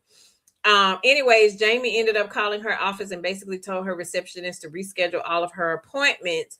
And then that's when Luke ended up calling her right after she hung up the phone. Did you wonder where she was running off to in such a hurry? Did you feel like she was going to meet Graham? Because she canceled all of her meetings for that day, remember? I did. And here's why. You remember as she was looking at Luke calling her and not answering her phone, and she said to herself, I love him. I do. She seemed to have been talking herself out of marrying him for me. She started to remember how important being married to Eric once was to her. Then she was like, well, maybe I'll keep my last name this time. Or maybe there won't be a wedding at all. I was like, Jamie Pine, girl, what you gonna do? So it was almost like she was trying to talk herself out of it. And this was proof and evident that she just really didn't want to be with that man like that. She really didn't. And I think she should have told her friends too, though, about she should have told her friends about Graham and the situation. And I get they was judgmental, but at least tell them, because who you gonna talk to? Now you gotta hold all this stuff in. So anyway, she started back going down memory lane about her and Luke and how he was basically the total package, right? She said he was reliable, consistent, constant. He was loving and all of the things. And he definitely didn't deserve what she was doing to him. She ended up reaching out to Aria and Renee, and she contemplated whether she should tell them about what happened. She tried to because she hated to lie on him. And I actually thought that she should have told them too. She was basically she was starting to struggle with putting her thoughts of Graham on the back burner. It was seemingly like that little run in on that island kind of had just taken over, her mind at this point. Rosemary says this is why Luke wanted Jamie to move in. So exactly, great point. That's exactly. He knew them cameras were there. She didn't. And she was trying to convince herself that she shouldn't be having those feelings, but just like we said earlier, she should have taken the steps to tie up those loose ends prior to getting into this new relationship with Luke. After thinking about, some of the conversations that she had with Luke, where she shared with him about how she was treated by her mom when she was younger, she ended up calling her mom. And per usual, her mom went directly into asking how Luke was. And that's when Jamie had to stop her mom and basically say, Mama, I'm the one calling you. Why don't you never ask me about me? Right. And she told her that, she just she wanted her to see her basically. And remember, she talked about how she felt like all her life she was living how her mom wanted her to live, doing everything her mama wanted her to do. And she mentioned that she had this little red race card that her granddad had gave her. And she always had like a love for race cars, but her mama took the car. Remember, she said the mama took the car from under her pillow and she put a Barbie doll there. And I stopped here for a minute. And I really started to think about how parents can cause so much trauma to their kids. And I'm talking in real life without even knowing it. I get as a parent, we want what we think is best for our kids. And sometimes parents try to live through their kids because maybe they didn't get to accomplish certain things in life. So they try to force it onto their kids, just like the whole, some parents try to force their kids into going to college because they didn't go and the kid ain't even interested in college. But that's not always healthy. So we just have to be careful, because then those kids grow up to be damaged adults, and this is a prime example. All of the stuff, the trauma that, Jamie was carrying and still currently was living with, how her mom was so pushy on the things that she thought she should do, say, act, and all of this kind of stuff. So anyways, she was talking to her mom about, that car, but she really didn't want, her mama didn't want to hear it. You could tell at that moment she just needed her mom. She just needed her mom at that moment, but she was just too caught up in herself that she didn't even pay attention to it. And eventually the mama got off the phone to go feed her husband, child. And then that's what Jamie said, I need you. And you could tell like her feelings were hurt. So I was feeling sorry for her at that moment. And I just really wished that Virginia would have taken the time out to just see her daughter. You could sense that, she was hurt and something was going on. She went right back into her back and forth with comparing Graham and Luke. She thought about how they both made her feel intimately, but then she remembered the last thing that she and Graham said to each other, which was, our past together is the very reason I don't believe that we can have a future together. And that's when she said, you know what? You're right. She decided to choose Luke. At this point, again, in her head, she just decided to choose Luke. So that's when she went and deleted Graham's Instagram page and removed him basically from her life once and for all. So she thought, because that's what I said, like, girl, you just been doing this back and forth the entire time. Graham ain't going nowhere. Rosemary said Jamie felt trapped after accepting the proposal and she didn't know how to get out of the situation. That's absolutely how she felt. And because, again, she was still on this mission of people pleasing. Remember, she was doing it because he, like you said earlier, proposed in front of everybody. She accepted the proposal in front of everybody. And she felt like she had to continue that facade and she was struggling. That's exactly what it was. And she was struggling. And then you remember a little later, she was getting out of the shower. And that's when Luke walked in and she was startled because she didn't even know he was there. He just came out of nowhere, and come to find out, remember, this is where she had taken the pregnancy test. And Luke saw that the pregnancy test was laying on the darn seat. I was like, oh Lord. And right then, I immediately said, I don't know about y'all, but I immediately said, that is about to be Graham's baby. That was about to be Graham's baby. And, they both seemed to be happy that they were having a baby. And she was hoping that she had made the right choice, because at this point, Luke was thinking that they was pregnant, right? So now we go into chapter 8, ends up being 2 weeks later from the day that Luke found out that she had taken the pregnancy test. We go into Graham. He was at the museum. He was doing one of his exhibits. And you remember, he was standing on the balcony, and when he was looking down amongst the people that was looking at his work, guess who he saw walk in? Jamie. I was like, girl, what are you doing there? He saw her standing down there, but at first he couldn't really tell if it was her or not until she walked into the room a little further. And that's when he mentioned how his heart started beating all fast, and she was wondering, and he was wondering the same thing. I was thinking, what was she doing there? And could it just be a coincidence that she just happened to be at the art museum? So he finally got up and made his way down to where she was standing, just as she was about to approach the painting of when he was being held captive. Remember, by the crazy lady that was that was holding him captive. So he did a painting about that, and he told her he wasn't expecting to see her there. And she was shocked that he had the painting of that day that led them back. And so that ended up leading them back down memory lane, talking about, the chain of events that took place. And that's when Jamie told him that they've been through a lot together. They were both, starting to get the feels for each other again. And Graham had to break his stare because, if they look at each other too long, they'd be tearing that art gallery up. But he told her that regardless of anything, that he will always love her.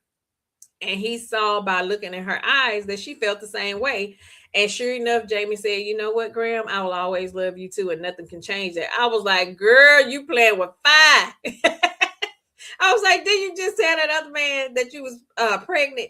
And that's when she started to think how the child she was carrying could very well be Graham's as well. But she had taken away his privilege to be a father when she told Luke that she was pregnant. And she knew that when the baby came, the genetics would definitely prove if it was Graham's or not. Because this is where she said as well that she really loved both of them and said either way, she was happy having a kid with either one of them because she wanted both of them basically. And after she was turning to try to walk away because she could feel the chemistry was getting a little bit too hot in there for her. And as she reached the door, that's when Graham grabbed her and pulled her back. And I was like, go get your woman pledge. And he ended up pulling her into his chest and into a closet. Remember, they went in the hallway, sharing, and they was getting it on again, girl. And they shared a heated kiss. But then he stopped, remember. He stopped because he remembered that he was celibate and he didn't want to break it just for sex. And that's when Jamie finally broke away and ran out at that time. Rosemary says Virginia never saw her daughter. It was all about her husband. Sharon says exactly, living through our kid. Right. Yes, Rosemary, it was all about her husband. That was her life. And that's how she ended up being how she was, right? Anyway, did y'all think like at this moment while they were at the museum, do you think that that was the perfect opportunity for them to finally profess their love for each other? Because I'm sitting there like, Jamie, you love the man. But now she was in a pickle because she's pregnant and don't know which one of them can be the daddy. So now Jamie ends up back at home and she gets in and Luke is on a Zoom call. Remember when she get in there and she walk in and tell him to hang up the phone because remember she hot and bothered now because Pleasure had her in that closet, but he didn't move forward because he remembered that he was celibate. So now she hot and bothered, and and that's when Luke was looking at her weird and asked what had gotten into her and what was going on and what had her all stirred up. And I was sitting there like, Pleasure got her stirred up. And that's when he asked her, how was the art show?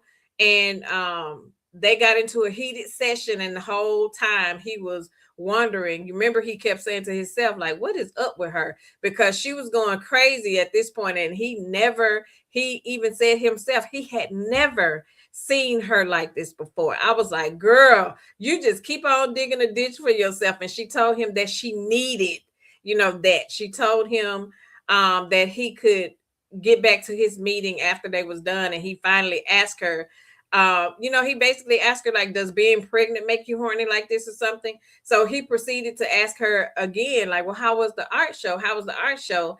And she just kind of nonchalantly said that it was nice, but she ended up leaving early. But at the same time, she kept on removing her clothes to go take a shower. And that's when Luke noticed that something was off about her. Remember, he looked at her and kept saying something is off. And he asked her if she was okay. And she said that she just wanted to go take her shower so that she could lay down. And he mentioned how even he even noticed something being off when they, were now being intimate. He said it was good, but it was different. It was something different about it. And I would say, see, I knew she was going to give herself away. So she said that she just wanted to come home and be intimate with her man. Then she went into asking him why, did he love her? And that's when he said he knew something was wrong. He then asked her if she doubted that he actually loved her. And she said no, but she just wanted to know why he actually loved her. He wanted, to know where all of this was coming from and what it was all about or what have you. But then he also started telling her that they needed to set a wedding date. Remember, he was being very persistent on getting his wedding date set. He wasn't sure why she was so hesitant to set the date. And Jamie told her that she promised they would sit down and get everything planned out. And once she had gotten in the shower, Luke looked back at her and he said, remember, he said that his gut instinct was telling him something was definitely wrong, but he didn't know what he could sense of it. So he just knew. So I was like, okay, Jamie, you slipping, because now he noticing something is off. So anyway, the next day, Jamie ends up back at her office, and one of her consultants walked in and see that she was distracted and staring out the window. And she told her that, she made a mistake on one of the invoices or something. And Jessa remembered that she was distracted that day because when she found out about her being pregnant. And then her assistant asked again, was she okay? Because it wasn't like her to be making mistakes. And that's when Jamie started talking about or thinking about how, when she slept with Graham on the island and then she slept with Luke when she got back home and realized just how much of a mess her life was in. And she said that she really needed to see her friends so she could tell them. She was at this point, she was ready to confide and tell her friends so that she could have somebody to talk her through this mess that she was in. And she knew they would berate and judge her, but she just really needed them to help her navigate through the situation or what have you. And just as she was telling her receptionist to call Renee and Aria on the phone, she told her that someone else was on hold for her, and guess who it was, girl? It was Graham. Were y'all rooting for Graham and Jamie to get back together? These are the questions that I have after pretty much in every chapter. Did y'all want Graham and Jamie to get back together? I was like, her and Graham got history. I mean, it just seemed like she couldn't shake the history. So anyway, she ended up picking up the call from Graham and immediately asked him how he got her number. And he told her that he Googled it. And she asked him what she could do for him, why he was calling and all of that stuff. And he told her that he just couldn't stop thinking about her. Now, right here is when I remembered that after all the run-ins she's had with Graham, she had never mentioned that she was in another relationship. She still had not told Graham that she was in another relationship, and I'm getting pissed off at her. All right, child. Yes, Sherry. So I was like, girl, you still ain't told him. So anyway, she told him that he just had to ignore those feelings or what have you, even though she felt the same way. She was pushing him off. He said he couldn't, but she reminded him of what they had said, that their past wouldn't allow them to have a future together. And Graham said he just wasn't ready to say goodbye yet, and he really did love her. He told her how much he missed everything that they used to do together, and then asked her, what if their meeting on the island wasn't just a coincidence and that it was actually meant to be? And I was like, yeah. And that's when Jamie thought that to herself, yeah. And what if we made a child? But you remember, she didn't say nothing. So Graham offered to cook her dinner. Remember, he said, no strings attached. I just want to cook you some dinner. And I could tell he was really feeling her and wanted to get their relationship back and take things a bit further. And Jamie's crazy tail agreed to the dinner at a restaurant, and she wasn't even trying to talk herself out of it. Remember, she said she was just so glad to have Graham back in her life in any way she could. She felt bad because Luke just wasn't a bad guy, but by now we just knew he would just never be the one for her. He would never be what Graham was. And this is when she should have realized that it was time for her to call that engagement off. Graham told her that he loved her before they got off the phone, and she told him that she believed him. And I'm sitting there like, now, how are you supposed to pull off meeting Graham at a public restaurant, right? Because they were going to a public restaurant.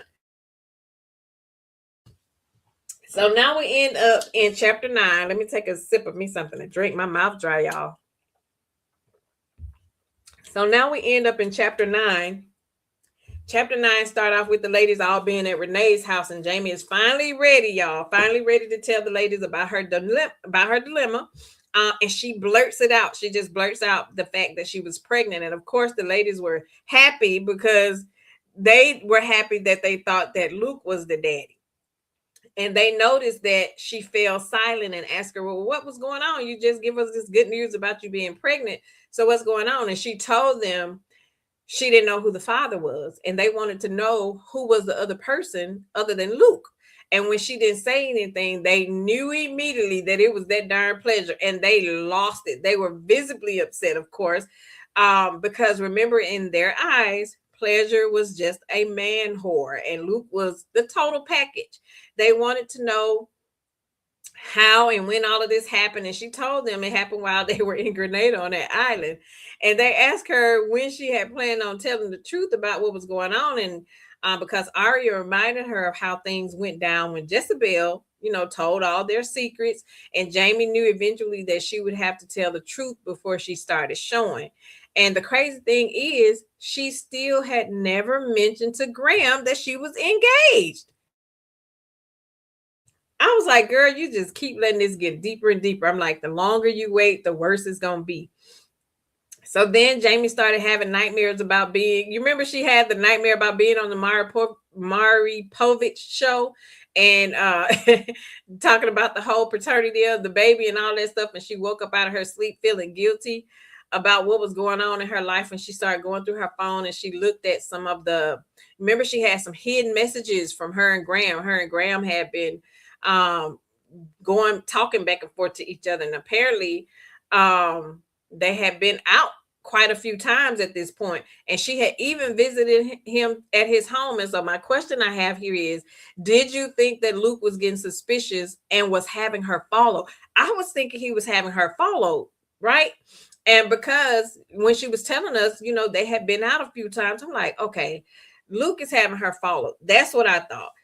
She mentioned that they hadn't slept together in that time, though, but they definitely wanted to. But she admired his dedication to his continued recovery, so she respected that. And at that time, that's when she heard the door open and Luke walked in. Remember, she put her phone down so she could give him some attention. And I was sitting there peeping, and I was like, okay, I bet he saw her on that phone. And they had them a little heated moment. When they got in bed, he reminded her that he had to leave for Miami for a summit the very next day, right? So the next morning they were both headed out the door. Jamie was going to work, Luke was heading to Miami. As they was going outside, you remember Jamie noticing that lady that was looking at Luke every time they got on the elevator. He didn't see her this time because he was on his phone. So Jamie tends to have gotten a little jealous and said that she could have been petty and waved her engagement ring at the chick. But I was sitting there like, you out of order. You out here waddling around with Graham. How dare you try to act jealous when you notice somebody else checking Luke out? But typical female, right? Then out of her own guilt, she started to question her trust in Luke. She talked about how he just really so freely could come and go, and she never questioned him about anything. And she then started to wonder, like, if she was being a fool to fully trust his position and what he was saying that he was actually doing. Do you think that Luke could have been cheating on Jamie? Because I never thought about it until this point. Because again, like we said earlier, Rosemary, Luke just was coming off as being too perfect. He was coming off as being too unflawed. Like, so anyway, 1 week passed by. It goes into chapter 10. Start off with Graham being you remember Graham went back to visit his best friends, the ladies Lola and Kezia, that was at the tattoo shop. He talked about how they were his best friends. They taught him a lot about women back in the day, like when he was in his man horse stage. But he said they're now married, and he always made it a priority to make sure he saw them when he was in the city. And Lola asked him, like, where are you going? And all of that kind of stuff. And with the way he smiled, she automatically knew it was something about Jamie. See, even they knew, the love and adoration that he had for Jamie. And sure enough, he was on his way to be meeting up with Jamie at the Empire State Building. Child, there's some stuff popped off at the Empire State Building. I don't think I was ready. And then they was going to grab some lunch, and Lola asked him if he was sure about, starting things back up with Jamie. And he said that he loved her. But, Lola, being a friend, just wanted to make sure the love was actually enough. And if Jamie was basically over his past. And he said he understood where Jamie was coming from with the jealousy and all of that stuff because of all of the women that was in his past. But he told Lola they weren't really back together. They was just cool. So Jamie ended up meeting up with them at the statue. They talked a little bit and finally basically professed that he didn't know how much more he could take of them just meeting up like that and not being intimate with each other. It was very visible, the chemistry that they had for one another at that moment. Remember, we were finally getting to the moment of truth and what we all had been waiting for her to do. She told Graham finally she had to tell him the truth about something, right? She was getting ready to tell him. Rosemary says Luke was very suspicious and he was keeping, he definitely was. And she was getting ready to tell him something. And of course, Graham became nervous because he had no idea what it was that she was about to say. Girl, did your heart drop when we look? Why was Luke's tail standing over there looking at Graham and Jamie? Girl, I was sitting there, my heart dropped for her. Did you gasp when you when she looked back and she saw Luke? I was like, oh Lord. Did you suspect that Luke was gonna follow her that morning? Because remember, he was supposed to be heading to Miami. Remember, he was supposed to be heading to Miami, but this Negro didn't even go to Miami. He followed her. I say, Jamie, girl, I knew she was gonna slip up. But anyway, Graham was still trying to figure out what it was going on and who this man was that was staring at Jamie. And Graham noticed Jamie was walking over to Luke, and he called her name, still trying to figure out what was going on. And Luke walked over and he grabbed Jamie by her hand, and that's when he asked her, like, what is engagement ring at? Because remember, she had an engagement ring on. And she was like, Luke, let me explain. And Graham, again, still standing back there in the background. And he was like, oh, so you engaged? I was like, Lord, this is too much. And then, of course, Luke answered, yeah, she engaged and she pregnant. I was like, Luke, shut up, because don't be trying to come at Graham like that. And when Luke said that, Graham looked down at her stomach and he instantly started to think about, their little sexcapade that they had back in Grenada. And he asked Jamie, was that what she was wanting to tell him? So then Luke looked at Graham and was like, first of all, dude, who are you? And I was like, pipe down, Luke, pipe down. Don't be coming at Graham like that.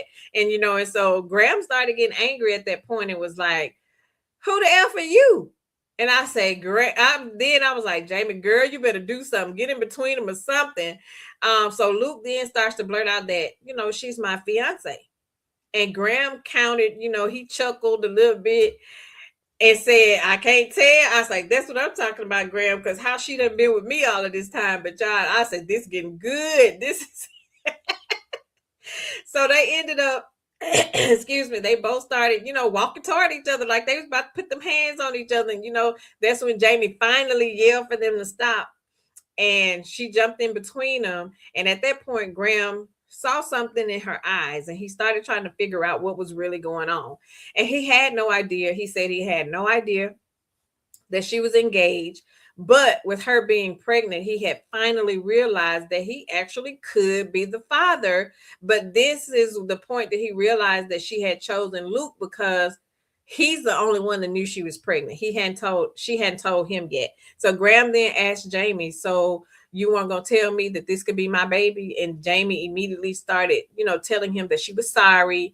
And when Luke heard her saying sorry, he was like, what? I say, girl, you should have been said something. Graham decided that's when Graham walked off because then he realized that yet again, he still just wasn't good enough for her. Luke was still in the background questioning the fact that she had slept with Graham because basically he confused. So both men were understandably upset because they had both been betrayed by the same woman that they both loved, right? Did y'all feel sorry for Jamie in this moment? I said, girl, you done got yourself in a pickle. Sharon says, well, we are more petty when we're, girl, listen. I was like, oh my God. Yes, Rosemary, Luke was spying. He was trying to control her movements. He definitely was. I was like, oh my gosh. So Jamie finally blurted out that she slept with Graham back in Grenada. And Luke was like, on the trip I paid for, Luke told Jamie that she was wilding out and that, basically, I don't even know you. I don't even know who you are. And Jamie agreed with him. She said, you're right. Graham left. You remember he left. He ended up getting back on the elevator. And when he looked back and saw that Luke was walking off as well, and, Luke left Jamie standing there too. He was angry, but then he also started remembering how she was acting after they had sex when they was in Grenada. And he clearly, he was torn. He wanted to be mad at her, but his heart wouldn't allow him to. And this is why I was like, that's your man right there. And he just started thinking about the possibility of him having a baby with her. He started wishing that basically wishing that they had never ran back into each other again because of all of this stuff. So now we get back into Luke.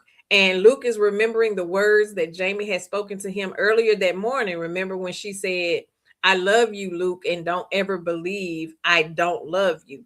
And that's what made him suspicious that day. He said it felt odd when she said it, and he just couldn't stop thinking about it. And he knew something was off with her. And that's when he revealed what we had been thinking anyway. He was watching her on that camera.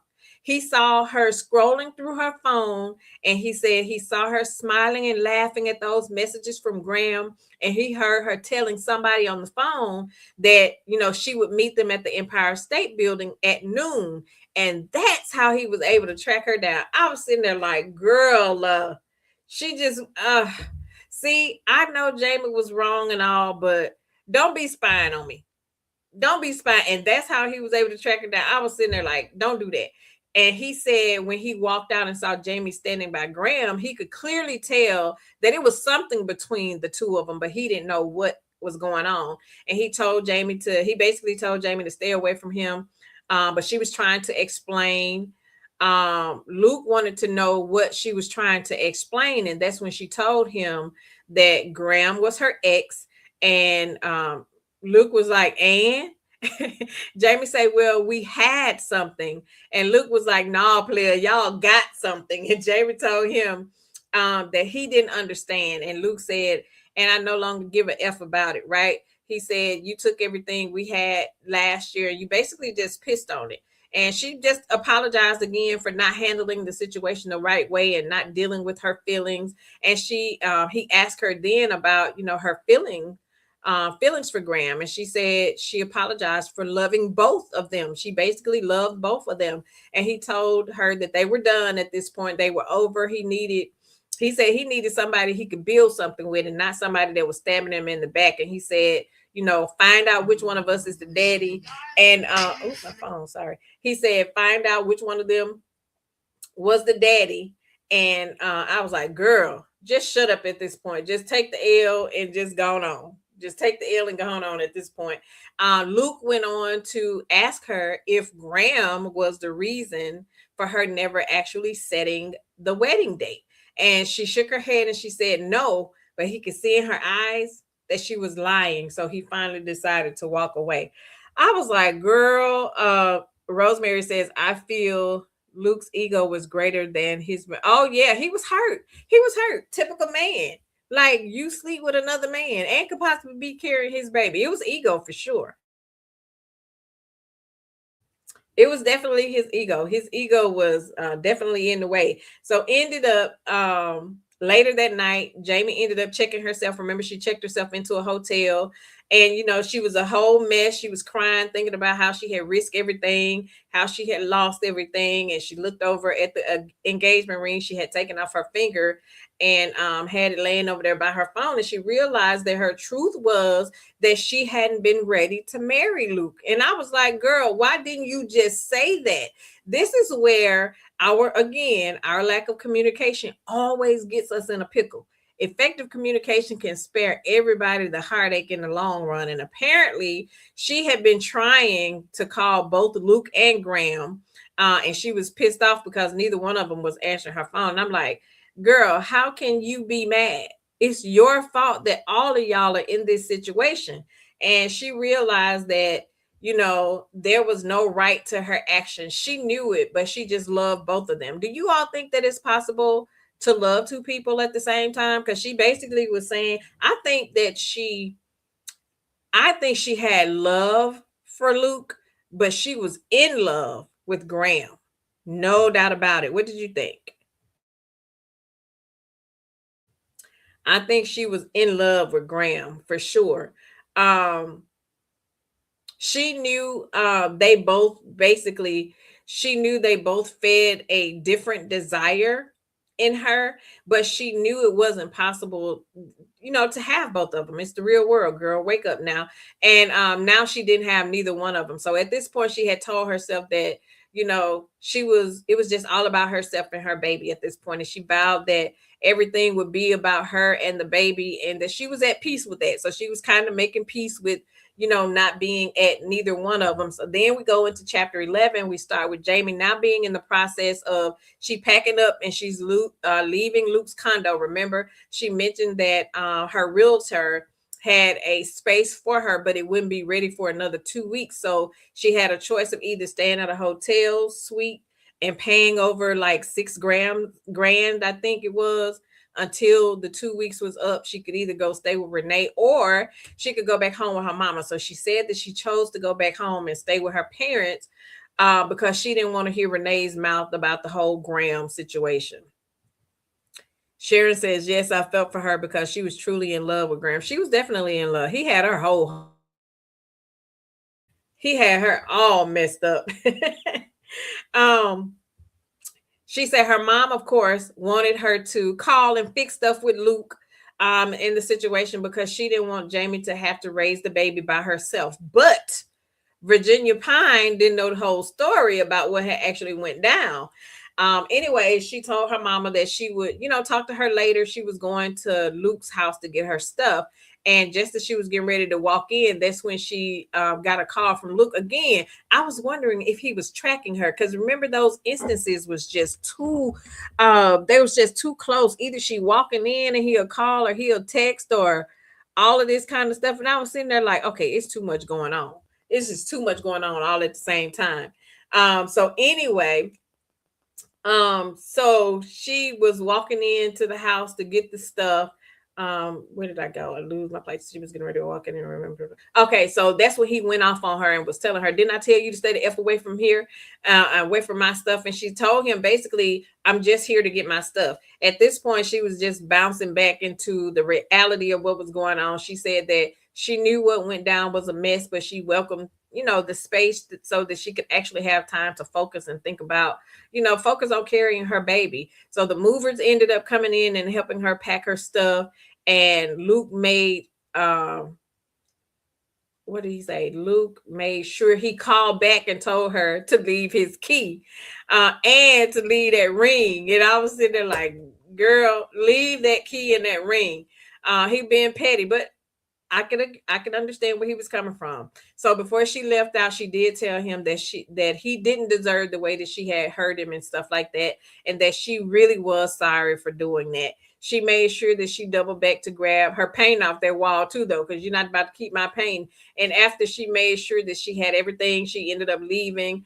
Luke sent her one last text message, and it said the last thing that he needed from her was a paternity test ASAP, basically. And she told him that she would definitely speak to her OB because she was sure the safest route was probably to wait until the baby was born because that's all she was invested in at that time. And he said, well, before yesterday, he was fully invested in her and happy, and that he wanted to be invested again once he knew the paternity of the test. So I was sitting there like, oh, okay, so basically he's saying that if the baby ends up being his, he'll, want to work it out. And I was like, okay. But then again, I'm thinking you a man and you're not about to let that just die down that easy. Sharon says, and that's half the problem. She never followed her heart, listening to her nagging mom. Absolutely. Yes, Rosemary. Luke was watching her on that cat. He was watching. Oh, he was definitely watching. He was definitely watching. And so I was sitting here. So my question is, did this make you think that he would get back with her if the baby was his? I thought he was, but I didn't think she would want to get back with him though. I feel like at this point everything was out in the open. I just didn't think that they would make it. Um, and then again, because remember how Eric treated her when he found out about, and ain't that something that even every time she get caught, she knew it was with Graham. That's why they meant to be together. Every single time it was always Graham was the reason. So at the last minute, Jamie decided to against going to her parents' house, and she decided to check herself into a little hotel because she just didn't want to deal with her judgmental mama at that point. And of course, she had already been telling her how she didn't work when she was pregnant and how Jamie was her main priority and all of this stuff. Again, Virginia Pine again trying to push what she would have done. She was getting on my nerves. Her mama was really getting on my nerves. Sharon says they won't make it because that's not where she want to be. Absolutely. That's definitely not where her heart is. Definitely not at this point. So she went on to say that, Luke had basically been texting her back to back, back to back. So he was basically in Q&A mode and was asking her a whole bunch of questions, which is understandable. I get, you know what I'm saying? His feelings were hurt because he really did love her. So, we thought he really loved her, right? So the next question he asked was about that darn painting. And he asked her if pleasure was the same G. Walker that had did the sketch for her because he had paid attention to the signature on the painting.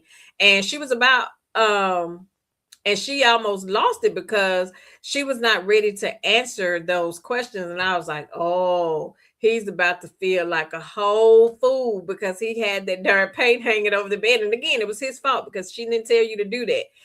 She decided to be honest with him because she did owe him that much, right? After she made him look like a fool, of course, he responded back telling her how foul she was for that, and she knew it. And that's when, she started crying because she did feel bad that she had hurt the two men that she loved the most, right? So later on, she ended up on the phone with her girls, Aria and Renee, and was telling them how much she wished things could be different. And the ladies wanted to know which one of them that she actually really did love.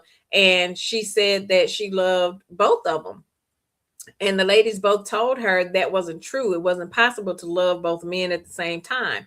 And they told her it was just lust. And, they were hoping once she got the paternity test, the results would actually be that Luke was the father and they could work on fixing their relationship. Now, this is where I knew that no matter what Luke did, Jamie's heart would always be with Graham. I think it's because they have like a deep rooted history, parts that not even Aria and Renee were even aware of. That's why they didn't understand her obsession with going back to him. Then she asked them, like, what if it was Graham's baby? And they told her if it was, she would just have to basically just pray about it and co-parent. And Jamie said many times how much she hated the way they disliked Graham because they really didn't know him like that. And I was even side eyeing them a couple times myself because, like, who are y'all to judge? Basically, Renee was back sleeping with Jack, sleeping around with Jackson and the other husband at the same time. Like, hello, pot, meet kettle. Like, how are you being so judgmental? So Jamie ended up staying in the hotel, I think she said for about 4 days. She stopped answering the phone so she could focus really on, her life and what the future looked like for her and which one of the men she would be with. Just, as she was getting ready to leave and head to her parents' house, it was a knock on the door. Girl, guess who was knocking on the now? See, did y'all wonder? It was Luke. Did y'all wonder how in the world Luke knew where she was? I was like, that fool got a tracker on her car. He had to have, because how did he know where she was at? I was sitting there like, okay, for one, now when she's on the phone with him, he pissed off, calling her every name in the book. And then after that, he don't want to talk to her no more. But then you popping up. So he walks in and started looking around, telling her how the hotel wasn't really her style. She told him that, basically she was just waiting on her rental property to come available. And of course, the first chance he got, he had to take a dig. That's what I'm saying now. You ain't gonna just keep on taking digs at me and stuff. So he was like, oh, so what? So you can hang your portrait over your bed? And she looked at him and again, and I was sitting there like, well, first of all, Luke, she didn't ask for that portrait to be hung over the bed. You took it upon yourself to hang the portrait over the bed. And she apologized to him again and telling him how sorry she was. And he said he knew that she was sorry because she had plenty of time, said it plenty of times, but he needed to hear something that he didn't know because there was a lot of stuff that he didn't even know. Yes, he was tracking her. There was a lot of stuff that he didn't know. And I was like, well, that's your fault because you should have taken the time out to get to know her in the beginning. And so she asked him, what was it that he wanted to know? And the first question, of course, he asked was she going to pass another man's baby off on him? And she said no, but she didn't know which one of them was the father. But the intent was for them to have a family together, whichever one ended up being the daddy. So she told him her intent was always to tell the both of them that she was pregnant, and she didn't know which one was the daddy. She went on to tell him that she had never planned to leave him for Graham. They just had so much left unsaid between them, and she wasn't ready to say goodbye to him forever. At least she was being honest, and she ran down their time together and how things ended in hopes that they would come back together, but they just drifted apart basically. So she opened herself up to love again, or so she thought. And that's when Luke countered and asked if he was supposed to think Grenada was the first time that she had run into Graham. So he's thinking that, they had cheated multiple times. And she told him that it actually was. And child, when he said that, that sent him over the edge again. He was like, so you raw dog this dude that you hadn't seen in years? She agreed that she did, and that she regretted it as soon as she had done it. Yes, Rosemary, he was trying to torture her, just like Eric did. That was giving me flashbacks. Child, that fool wanted all the details. Where did y'all do it at? All the details. I was like, okay, now Luke, this is a little bit too much.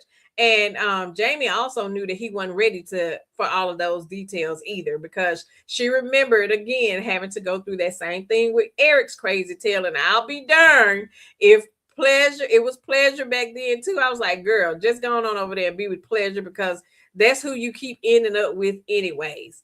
So she didn't want to hurt Luke's feelings, and she told him there was no use basically in going over every single detail and how she had sex with another man, and of course he got angry again and told her how many women he had pushed away on a daily basis out of respect for her, and he never slept with one of them. He said that she asked him then, what purpose would it serve to know all of the details? And remember, he whispered and said she was his, and he was hurt, and rightfully so. But she was, starting to get a little pissed off at his possessive tone, especially when he said she was his. She said she understood that he was hurt, but the feeling of that whole feeling of ownership was giving her flashbacks because he didn't own her. She basically told him that, this all just proved she wasn't ready to be married or to be in a serious relationship. So that fool asked her if she was crazy, and had she convinced herself that she had a choice in them being together. I was like, hold up, player. What is written? This is where Rosemary, this is where the possession was coming in at. This is where he was starting to prove us right for what we had already said. So she said she just wouldn't fight for them to be together. She told him that, I love you and all, but she fooled herself into thinking she was ready for everything that he had to offer, and that a better woman deserved it more than she did. And I appreciated her honesty there. So then he told her she must be going to be with, her ex, and she told him no, and that her focus was on being a mother, not a wife, and nobody's, long lost love. He told her he felt like she was dumping him, and that was messing with his ego. Basically in his mind, he was supposed to be the one that was calling the shots, but he told her that it was over. She didn't protest it against it. She know then that it was all her fault. So she understood, but we could also tell she wasn't willing to be doing all that back and forth. At that point, she wasn't trying to be going back and forth. He wanted to argue. Luke wanted to argue, child. And she hated what she had did, but she was just at the point of just focusing on the well-being of the baby. And that's when Luke eventually walked out. Did you wonder why she didn't ask how he knew where she was? Because I did. It was a lot of instances that the Arthur didn't come back and tell us, like, or have her ask him, like, how did you know I was here? How did you know where I was at? And all of that kind of stuff. So I was raising my eyebrows, like, why didn't you ask? So anyway, the next day, Jamie goes over to Graham's house, and she wanted to apologize to him for what she had done. She ended up ringing the doorbell, and he came to the door, but he didn't let her in. So he basically was standing in the door, and she went on to apologize for telling him, for not telling him that, she was in a relationship and not telling him that she was pregnant within the 2 weeks she had found out. She told him that's what she had planned to tell him when they went to meet at the Statue of Liberty that day, but Luke interrupted. And he told her, basically, I don't care about that Negro. The only issue he had with the whole situation was her not telling him about the baby. He didn't care about her being engaged at all. Because basically, he was like, I had you when you was married, so I definitely don't care about you being engaged. And he just told her that she did the same thing to Luke that she did to Eric back in the day, and that that was cheat with him. And she apologized and basically told him the same thing she told Luke. Her only focus was on being a good mom to the baby. And she admitted that she should have realized that before she had gotten everybody's feelings hurt. And for that, she apologized. And he told her it was all messed up and stuff. And she even considered not telling him about the baby. And she told him that they had both agreed that they didn't have a future together, and she felt she could have a future with Luke if she could have kept him away from what happened in Grenada. But we all know what's done in the dark will come to the light eventually. And she says she was just, selfishly doing what was best for her and not considering anybody else's feelings. And she admitted again to her screw up and apologized again. And he told her that she just proved that they were right when they both said, earlier on that they couldn't have a future together. And he told her that he was still pissed off at her, but was glad that she realized that, she had some ish that she needed to work out with herself. And she told him that she would be in touch about the paternity test. And she walked away, and he called her name. And she looked back, and he told her that he was hoping that it was his baby. Did you want Graham to be the daddy? I did. Because I knew that baby was made out of love if it was Graham's baby. So I was silently hoping that he was the daddy. So anyway, we go into chapter 12. Chapter 12, we almost at the end, y'all. Thank y'all for y'all patience. We almost at the end. We're at chapter 12. Chapter 12 is 2 weeks later. And this chapter start with Luke. He's getting on the elevator at his condo when he thought he was about to be the only one on the elevator. Girl, guess who pop up? Lil Miss Too Much. Remember the little chick with the pink, purple, and green hair and all of that stuff? The one that Jamie was getting jealous at? So anyway, she ended up popping up, and he was like, damn, of course she'll pop up right when trying to get his attention. But he honestly said his mind still was on Jamie. The chick went on to, tell him that, I ain't seen your fiance in a while. And Luke told her, we weren't together, but don't be trying to pretend like you care, because she didn't. And he noticed how she was trying to come on to him and stuff like that. And he just ask her, like, girl, what do you want from me? Basically, what you looking for? He said, I ain't got nothing to offer you, and you shouldn't just be allowing men to use you up. Basically, spin game at her. And she got pissed off, but he was just being honest with her. Some of these women be doing too much. As many times she had seen that man, he had never shown any interest in her. And and it took him basically humiliating her and trying to get her to just see the error of her ways. Like, girl, everybody don't want you throwing yourself at them. Rosemary says she didn't owe him the details. He felt he controlled the relationship. Absolutely. She was in such turmoil. She felt she deserved all that was happening. That is why she never questioned. Absolutely. I totally agree. I totally agree. And Luke said that he was, basically he was done with love, and all he had to offer another woman at this point was meaningless sex. He said he hadn't slept in the bed since Jamie left. He professed to missing her and missing out on the opportunity to be, in the same home raising his child if it was his. But when she told him that she loved both him and Graham, that kind of hurt his ego, and he wasn't able to move past that. And we knew that. He said that he had deleted all of her photos out of his phone, but he kept the one that she sent him of her being at her first doctor's appointment with the ultrasound. He said that he had also erased her number out of his phone, but it was 3 o'clock in the morning, so he decided to dial her number. And I'm like, why are you calling that lady at 3 o'clock in the morning? So anyway, she ended up answering it. She was half asleep and all this kind of stuff and thought something was wrong. She asked him if he was okay, and that fool said, what's the update on the paternity test? I was like, Negro, if you don't go away at 3 o'clock in the morning. And she asked him what time it was, and he said it was 3 o'clock. And she was like, "Oh, you must be at the studio or something." And he lied and said, "Yeah," but he wasn't. She asked him then, like, how was he doing? And he was like, "Well, it ain't like you care." And she asked him if he could ever forgive her, right? And he told her, he said no. And at that point, I would have stopped asking. I mean, what else could she do at this point? I'm not giving you the opportunity to keep on making an asshole out of me. Now, I done told you I'm sorry. I can't go back and change what happened. We're gonna move on.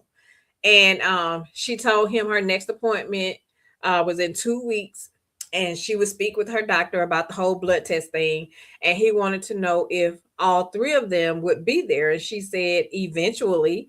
And he said if the baby ended up being his, he was willing to fight to forgive Jamie for what she had done. I was like, okay, this fool crazy. I wouldn't even want to get back with him.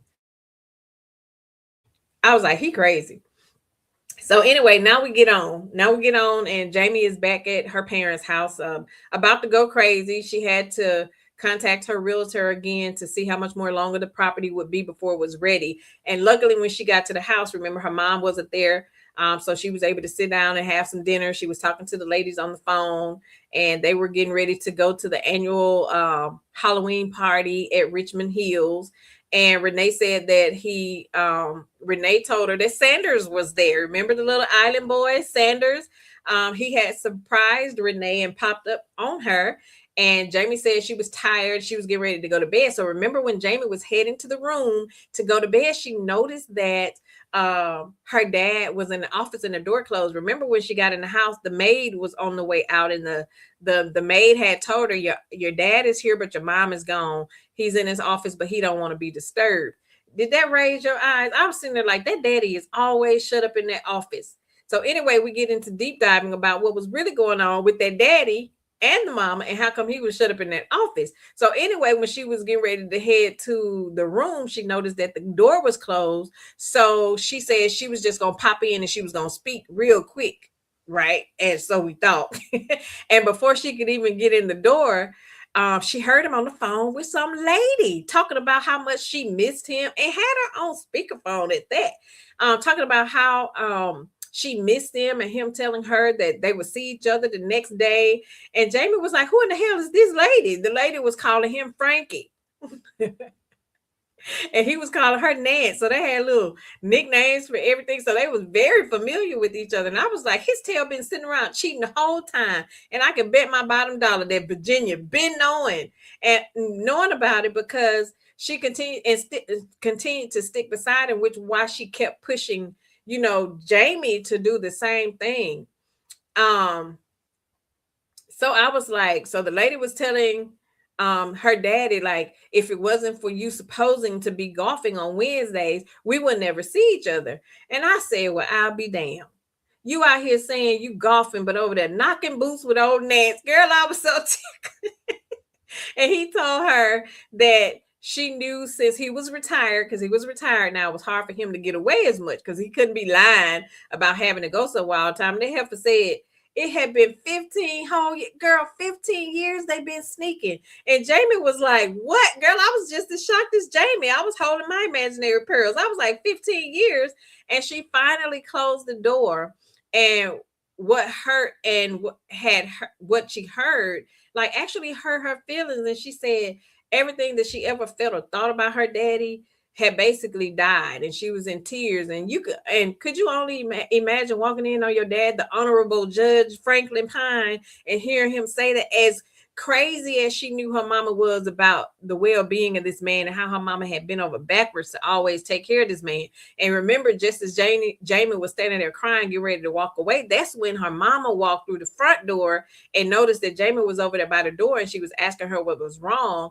But Jamie lied and said nothing, but she did notice that her mama gave her this glance over, right, looking at her, and she noticed that Jamie had left a crack in that door. So she kind of played it off, and she asked Jamie how she was feeling, like trying to change the subject and all of this kind of stuff.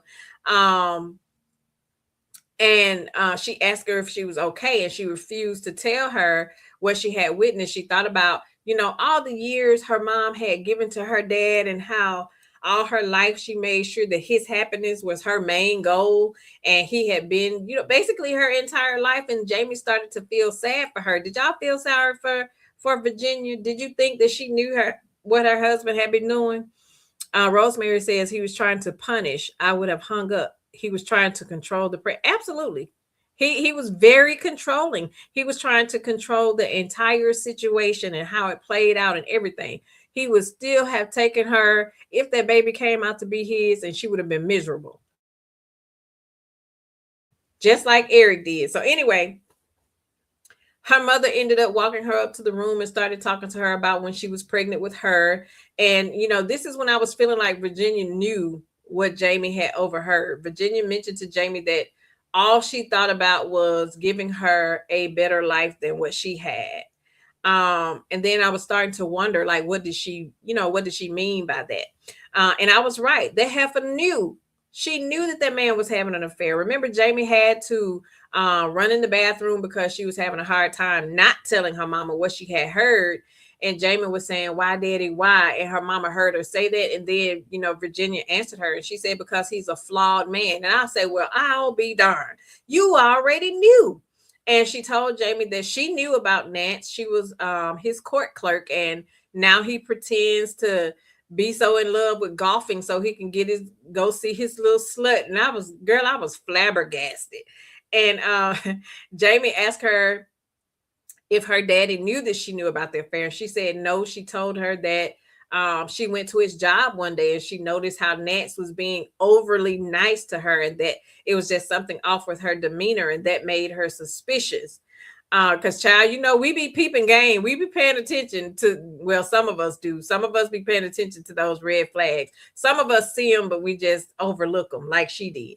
But Jamie asked her, how did she know that she knew what had happened? And she told her that it was the look on her face when she walked through the door, because it was that same look of disappointment that she had when she first found out about it herself. And and Jamie just told her that she thought she had the perfect marriage, and her mama basically told her that it was all a performance. And see, that's why I always say, don't be out here calling nobody's relationship goals, because you don't ever know what folks be dealing with behind closed doors. Some of this stuff just be a whole facade, and they just be having all kinds of stuff going on behind closed doors. So her mama told her when she found out about it, they had already been married for more than 2 decades at that time, and Jamie was grown and already out of the house. And she said that taking care of Jamie and her husband was all she knew how to do. She always wondered,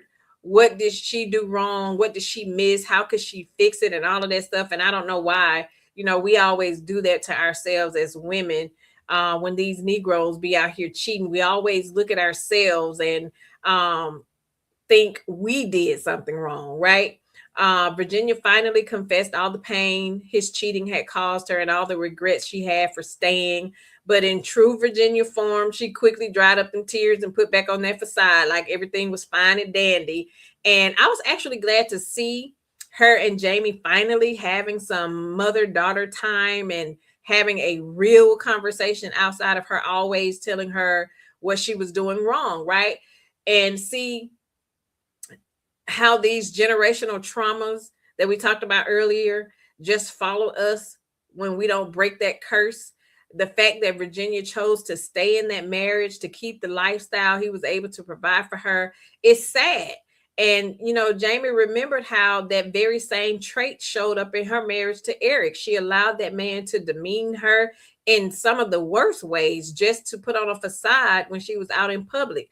And Jamie asked her why she never said anything. And she said at this point, it would cause too much of a shift in her marriage, for her to bear, and that she actually get amused watching him think that he's getting away from something. I said, girl, you crazy. I would have told all that issue up. That whole judge's chambers would have been. I said, you a good one. Rosemary says, I always felt Virginia accepted her husband cheating. That is why she wanted Jamie to accept Eric's madness. Absolutely. That's exactly why. That's exactly why. Virginia told Jamie not to say anything about it and to let her handle it in her own way, right? And at that point, Jamie thought about all the years of unhappiness that her mama had endured.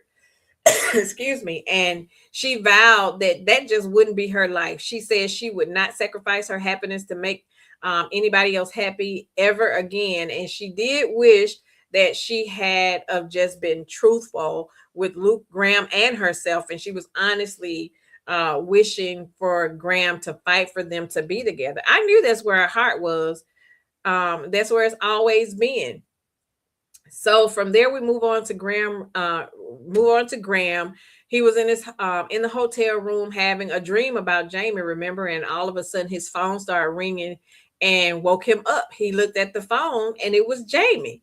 And he was like, how weird was it that I was having a heated dream about her and she ended up calling? I say, see, that's that divine connection they got. And she was calling to tell him about her next appointment, and she would be setting up the paternity test so they could find out, the truth once and for all.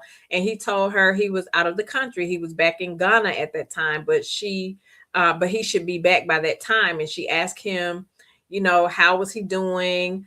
He was still hurt, but he told her that he was okay. He was about to tell her something else, and then he said, just forget it. He wasn't, ready to forgive her yet, basically, right?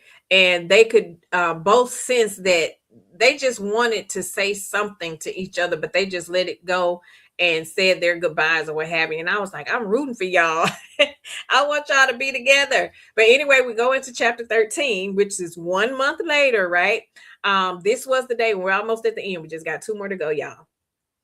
Thank you for bearing in with me. I'm just trying to make sure I don't miss anything for those that may come back and hear it later. They can have the full recap.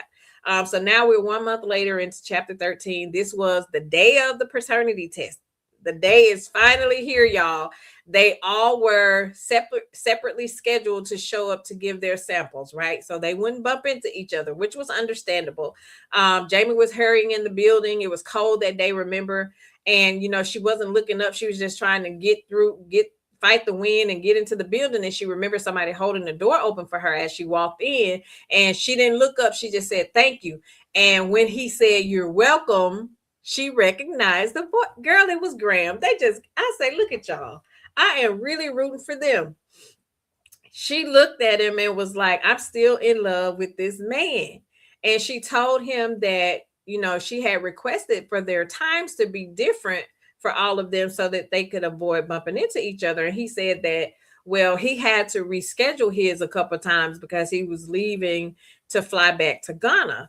And she went in and had her blood drawn and all of that, and was glad that it went fast as it did because she hated needles.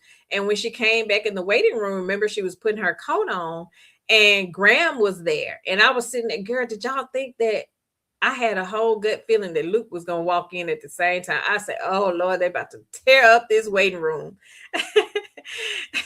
And Graham was there and asked her how everything went.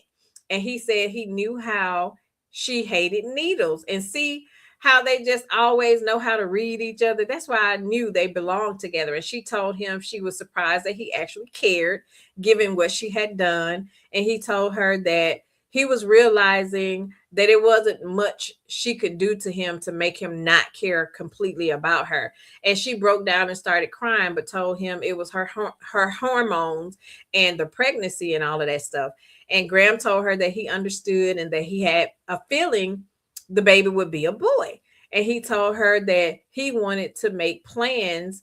He told her that he wanted her to make plans and to be happy, but he couldn't because he didn't know if the baby would be his. Because, and I can understand where both men were going through with the situation. How can we plan if we don't really, really know? Like, how can we be excited if we don't know if I'll end up being the daddy or not? So I kind of felt bad for the fellas having to go through that whole paternity situation.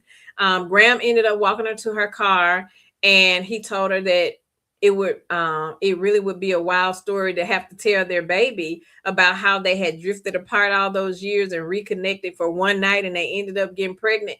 This is where I could tell they both really wanted um it to be Graham's baby. They both did. Did y'all think that Luke would pull up and see Graham talking to her in the parking lot? I just knew that fool was gonna pop up. I was like, he either somewhere looking or lurking, or he gonna pop up. So anyway, the ladies ended up meeting with Jamie for lunch after the appointment. Aria mentioned that she and Kingston had agreed to move back to Newark, and Renee was sad. Jamie once again professed her love for Graham. She knew how the ladies felt about him because she caught how they were looking at her when she mentioned, that she was in love with him. And she finally told them how not once did she ever judge Renee when she was sleeping around with her ex-husband. When she found out her second husband had cheated on her, she told Aria she never judged her financial situation when Kingston was trying to open his medical clinic. She finally was able to, go into more detail about why she was more in love with Graham, because he actually saw her. He saw her flaws and all, and Luke was more surface level. He only cared about the lavish gifts and the trips, but he never saw beneath the surface. And she told them she was done putting what everybody else, excuse me, what everybody else thought was best for her above what she really wanted. And I'm glad she actually said that. Luke was very surface level. He never really got into the deep conversations like she and Graham did. So we ended up moving into later that night. Jamie was back at home. She was relaxing. She was now in her new apartment. She found out the gender of the baby, and it was the little boy. As she was sitting there, you remember her phone rang. Excuse me, and it was Luke again. I was sitting there. Now I was over. Now at this point, I don't know about y'all, but I was over Luke. I was sick of Luke at this point. Phone rang. It was Luke again. He was calling to tell her that he had received a check from her. And Jamie said that she sent him a check to cover the cost of the trip to Grenada, remember, because she felt like she owed him that much considering what had happened.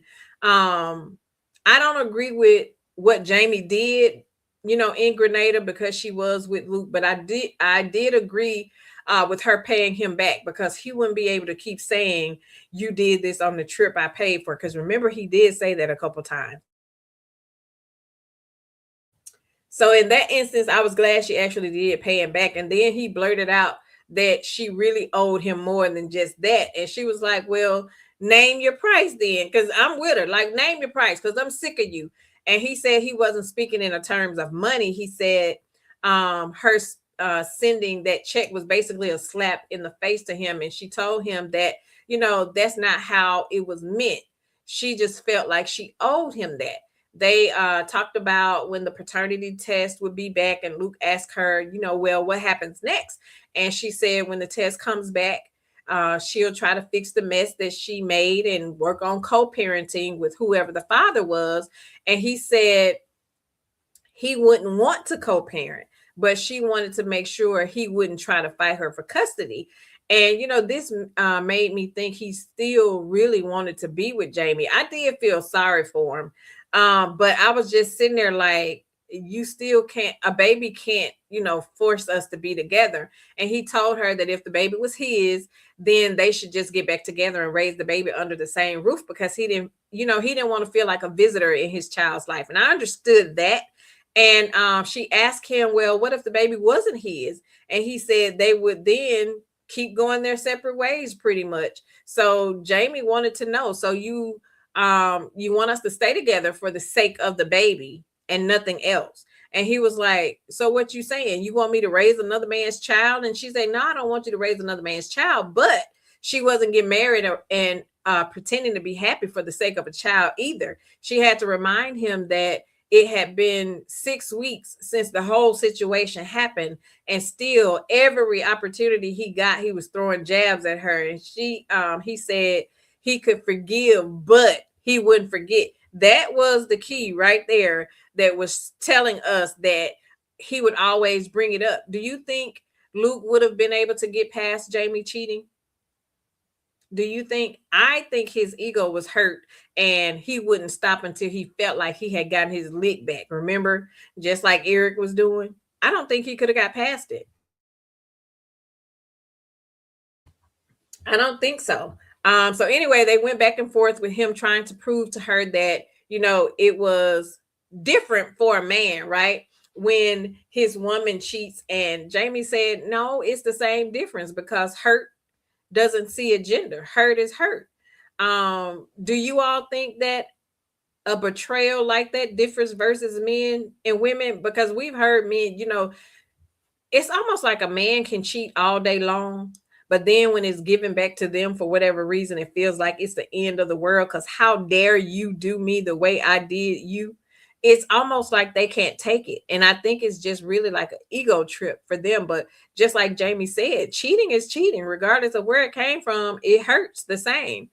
Rosemary says he didn't really want to get back together. He just wanted, that's exactly what it was. He just wanted to control the situation. He wanted to keep her held in bondage, basically, so he could continue throwing it in her face every opportunity and making her basically suffer and treat her any old kind of way to pay her back. That's all he wanted.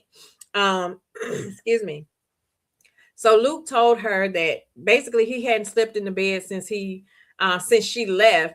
And she said, well, why? And he said, and she said, why? Because I never violated our bed. And he said it was the same difference because the painting that Graham gave her was hanging over the bed. And I was like, well, you took it upon yourself to have the painting delivered to the house without even asking if that's what she wanted to do. Like you said, Rosemary, trying to control the situation. So I'm sitting there like, well, why are you mad about it? Because she didn't ask for you to hang the painting over the bed, and now just because Graham painted it, that's what the problem is. Yes, hurt is hurt. Ego can't handle it.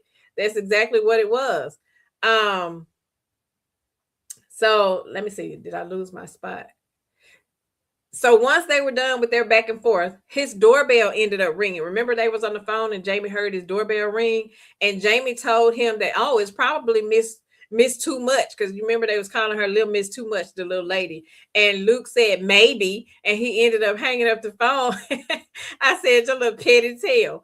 But even after Jamie started thinking about him possibly being on the prowl for other women and stuff, since they were no longer together, she said she didn't feel an ounce of jealousy about it. She understood that he had every right to move on if that's what he wanted to do. And see, some of us women can be grown about situations like this and know how to move on, but then them men be trying to cut up. She understood that the reason why they were where they were was because of her. So him moving on, because, and for one, her heart wasn't in it. She could care less if Luke went wherever he went and got married or whatever he did, because her heart was with Graham. That's the only one she cared about. And sure enough, it was that Little Miss Too Much at the door, coming up with her hair all in the different shades of pink. Remember, he said, I could only imagine. He asked her, how can I help you? And she told him, what her real name was. What did she say? Her Ronnie was her real name.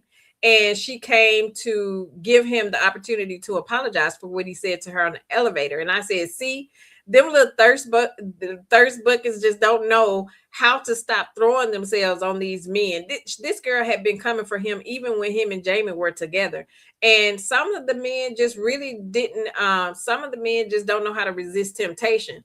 What I will say is she was upfront about what she wanted. She didn't lie. She said that, basically she had her own money. She had an online boutique and she just like having fun. Of course, they ended up getting it in, and he thought about how Jamie had basically, it was Jamie's fault for turning him into a savage because he had always been a good dude, and Jamie just broke that for him. And now he was done being Mr. Nice Guy. Basically, what's in him was coming out, like we always say. Now we move into chapter 14. We're back at Jamie's house, and she had invited Graham over. And she talked about how he walked in looking all delicious and stuff, and wanted to know why Jamie had invited him over there. The fact that he showed up was proof that he wanted to be there anyway. And she told him that she thought they should talk and reconnected rather, since they hadn't really done so after everything that had happened. She was heading in the kitchen to make him a plate, and then the doorbell rang. Child, did y'all think it was Luke? Girl, my heart stopped. And I was sitting there like, okay, now if that's Luke, I'm gonna have a problem. Did y'all think that was Luke at the door? Girl, I was sitting there like, oh my God. Immediately, I thought it was Luke. So Jamie looked confused because she wasn't expecting anybody to be at the door. She was wondering who in the world it was. And Graham was like, don't tell me you invited old boy too. And she was like, absolutely not. Girl, guess who was at the door? It was her parents. Jamie was like, what the F are they doing here? She was like, how ironic is it that Graham is there and her parents pop up? And Graham asked her what she wanted him to do, basically, because he was like, excuse me, he was like, you remember the last time he encountered her mama? It wasn't a good one. You remember when her mama had popped up at her townhouse that time and Pleasure had walked out just as naked as the day he was born? And Graham reminded her that he might be the father of their grandchild. So, what better time than now to try to face the past, right? And so Jamie went ahead and opened the door and let him in. And she asked, what they were doing there in New York. And her mama told her that, well, your daddy had a dinner with some friends not too far from there. And she said, and I insisted on coming with him. And I say, yeah, his tail was probably trying to sneak off somewhere and meet with old Nance. And Virginia Pine said, not today. And sure enough, Virginia said, funny thing about it is, they never showed up. They ended up having a flat tire or something. Your daddy said, girl, I was too tickled. Did y'all get tickled at that? Then Jamie asked her daddy how golfing was going. And he was looking all flustered and he told her he had given up golfing. So now daddy ain't. Girl, I was tickled. Now he ain't golfing all of a sudden no more. And Virginia had him right where she wanted him. She was playing him at his own little game, and I was tickled. Graham finally walked out of the kitchen, and of course, Virginia looked perturbed in true Virginia form. And she asked him why was it that every time she dropped in at her daughter's house, she ran into him. But she said, at least you dressed this time. And Graham kept his composure and was trying to be respectful. Virginia wanted to know if Graham was the reason the engagement to Luke had ended, and Jamie told her no, and that she basically needed to be honest with them. So she started throwing digs at her daddy about being truthful and not living with lies. And that's when Virginia jumped up ready to go because she could catch on to what Jamie was doing. She knew Jamie was getting ready to dig into her daddy's tail and tell him about his own indiscretions. So Virginia leaned in and told Jamie, please don't do this. And excuse me. And Jamie just said she wouldn't. And at that time, Graham could sense that, Jamie needed, him to come to her rescue. So he rushed over by her and put his hands on her shoulder and stuff, showing her that, he knew she needed, his support with her parents. And I was like, see, that's what I'm talking about, Graham. Go help your lady. Her daddy was looking at her all strange because he was trying to figure out what in the world was going on and what he was missing. But he went on out the door and they told her that they would talk to her soon. And once they were out, Graham asked her, what was that about? What was going on with her and her daddy? Because he could sense it. And that's what she loved about him. He was so observant and so aware, and he just didn't miss anything. So he was real in tune with her, right? So then Graham ended up confessing his love for Jamie. He told her in the past he was just young and dumb, and purposely he was doing things back then, trying to purposely push her away because he was scared of what he was actually feeling. He told her that she was the first and only woman he had ever loved. I said, oh, pleasure. I said, look at you. She apologized to him for allowing what her friends thought to keep her from professing her love for him back in the day. They seem to have had a good time, had a good time to finally talk and really talk about their feelings for each other and the things that transpired back in the day. And anyways, they ended up having a heated kiss until he messed around and touched her belly, right? And he realized that the baby may not be his, and he was hurt all over again because he really wanted the baby to be his. They went and started doing the dishes, and she told him that it was getting late, but she wasn't ready for him to leave. And I was glad they had the opportunity to say what they needed to say to each other this time. And it's so funny how we go about life thinking one thing when the whole time is something else, but we are such flawed human beings that we seem to always fall short on communicating. And we've been saying this for the entire series of this book about the lack of communication and getting things off of our chest. We just go through life thinking the truth is what we made up in our heads. And as we continue just being honest with ourselves, we need to make it our business to really practice effective communication, because it could save us from a lot of heartache. And had they done that at the beginning of this book, we wouldn't be where we are, right? So now we're in the last and final chapter. We're in chapter 15. This is when Jamie goes back to work. She ended up getting yet another pop-in visit from her mama, and her mama was wondering what in the world was going on. She had been out and about so much by herself lately. She told her that she had came to apologize to her about her first run-in with Pleasure back in the day. She reminded her of the horrible names that she called her, but finally confessed that she was acting out of anger because of what her husband was doing to her. And see how we be having all of this misdirected aggression. We really be mad at somebody else, but take it out on everybody else. You remember a few books back, we said there was something about Jamie's mama that we couldn't put our finger on, and she was coming off as just being too perfect. This is what we're getting into. We're finding out all of this was the reason. Jamie embraced her and told her that she understood. Hurt people, basically. Jamie said that she had noticed Luke's Instagram page, and he had, just had the women in and out, in and out. And she said that she already knew he was just acting out of hurt anyways. And then that's when one of her team members called. There was a missing painting that was going on. And her mom was just eyeing her as she was moving around with her staff and on the phone, just basically handling her business. And her mama admired the fact that Jamie was able to take care of herself. And she actually started to miss the opportunity of her actually being able to do that for herself. And she just really, really saw Jamie in a different light, like seeing her being this boss, moving around, running her own company and all of this kind of stuff. So you remember Jamie ended up having to go to the basement to look for a painting that her staff had missed for one of the sites that they were at. Remember, she tried to pull a box open or something from a chair that she was thinking about putting in the nursery, and she ended up falling. Remember, she fell and she was blanking out, and she ended up feeling, some wetness gush. I was like, oh God. I was thinking the worst at that point. I say, please don't let her be miscarrying. And remember, she tried to reach for her phone because she couldn't reach it. And so, anyways, she heard her mama's voice. So I was glad to hear that Virginia had actually came down there and looked for her and saw what was happening, and she ended up calling for help. So now we fast forward. Luke was on a plane heading back to New York from somewhere. And you remember he got a phone call from Renee. Renee was telling him about Jamie. She said that it wasn't looking good for either Jamie or the baby.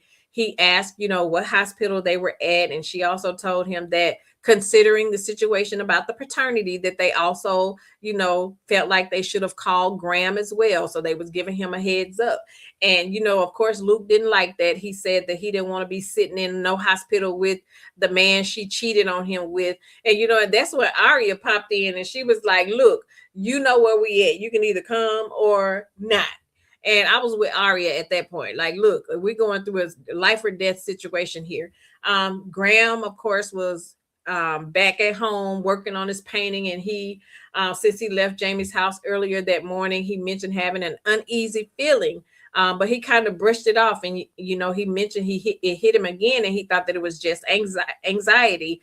So he decided to go for a run. His parents ended up calling him, and they were wondering if he had received any news about the baby. He said he had decided to tell them, even though he may end up not being the daddy, but he could sense that his parents wanted him to kind of work things out with Jamie, because his daddy was telling him, like forgive her and all of that stuff. And that's when he got another phone call coming in on the line.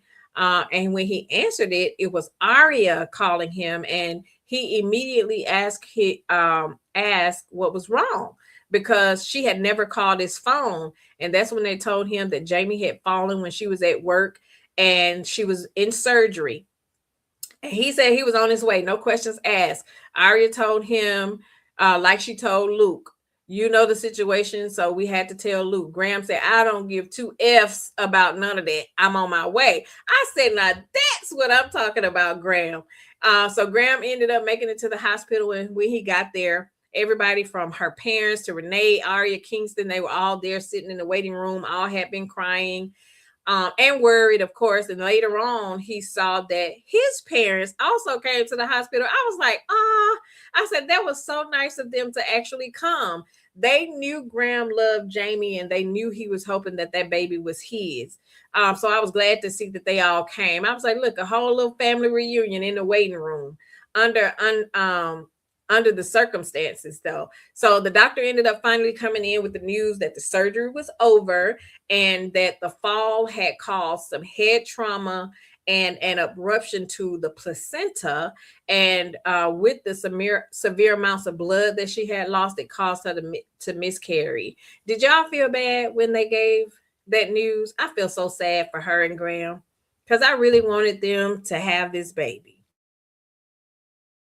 So I was so sad. I did not expect that, the miscarriage will actually even be a thing throughout the book. I really thought we were going see that they had the baby and all of this kind of stuff, but unfortunately, so everyone was sad. Graham was glad Jamie's life had been spared, but he was also sad at the fact that she lost the baby because of all the work that she had been putting into the nursery and her really wanting to be a mom.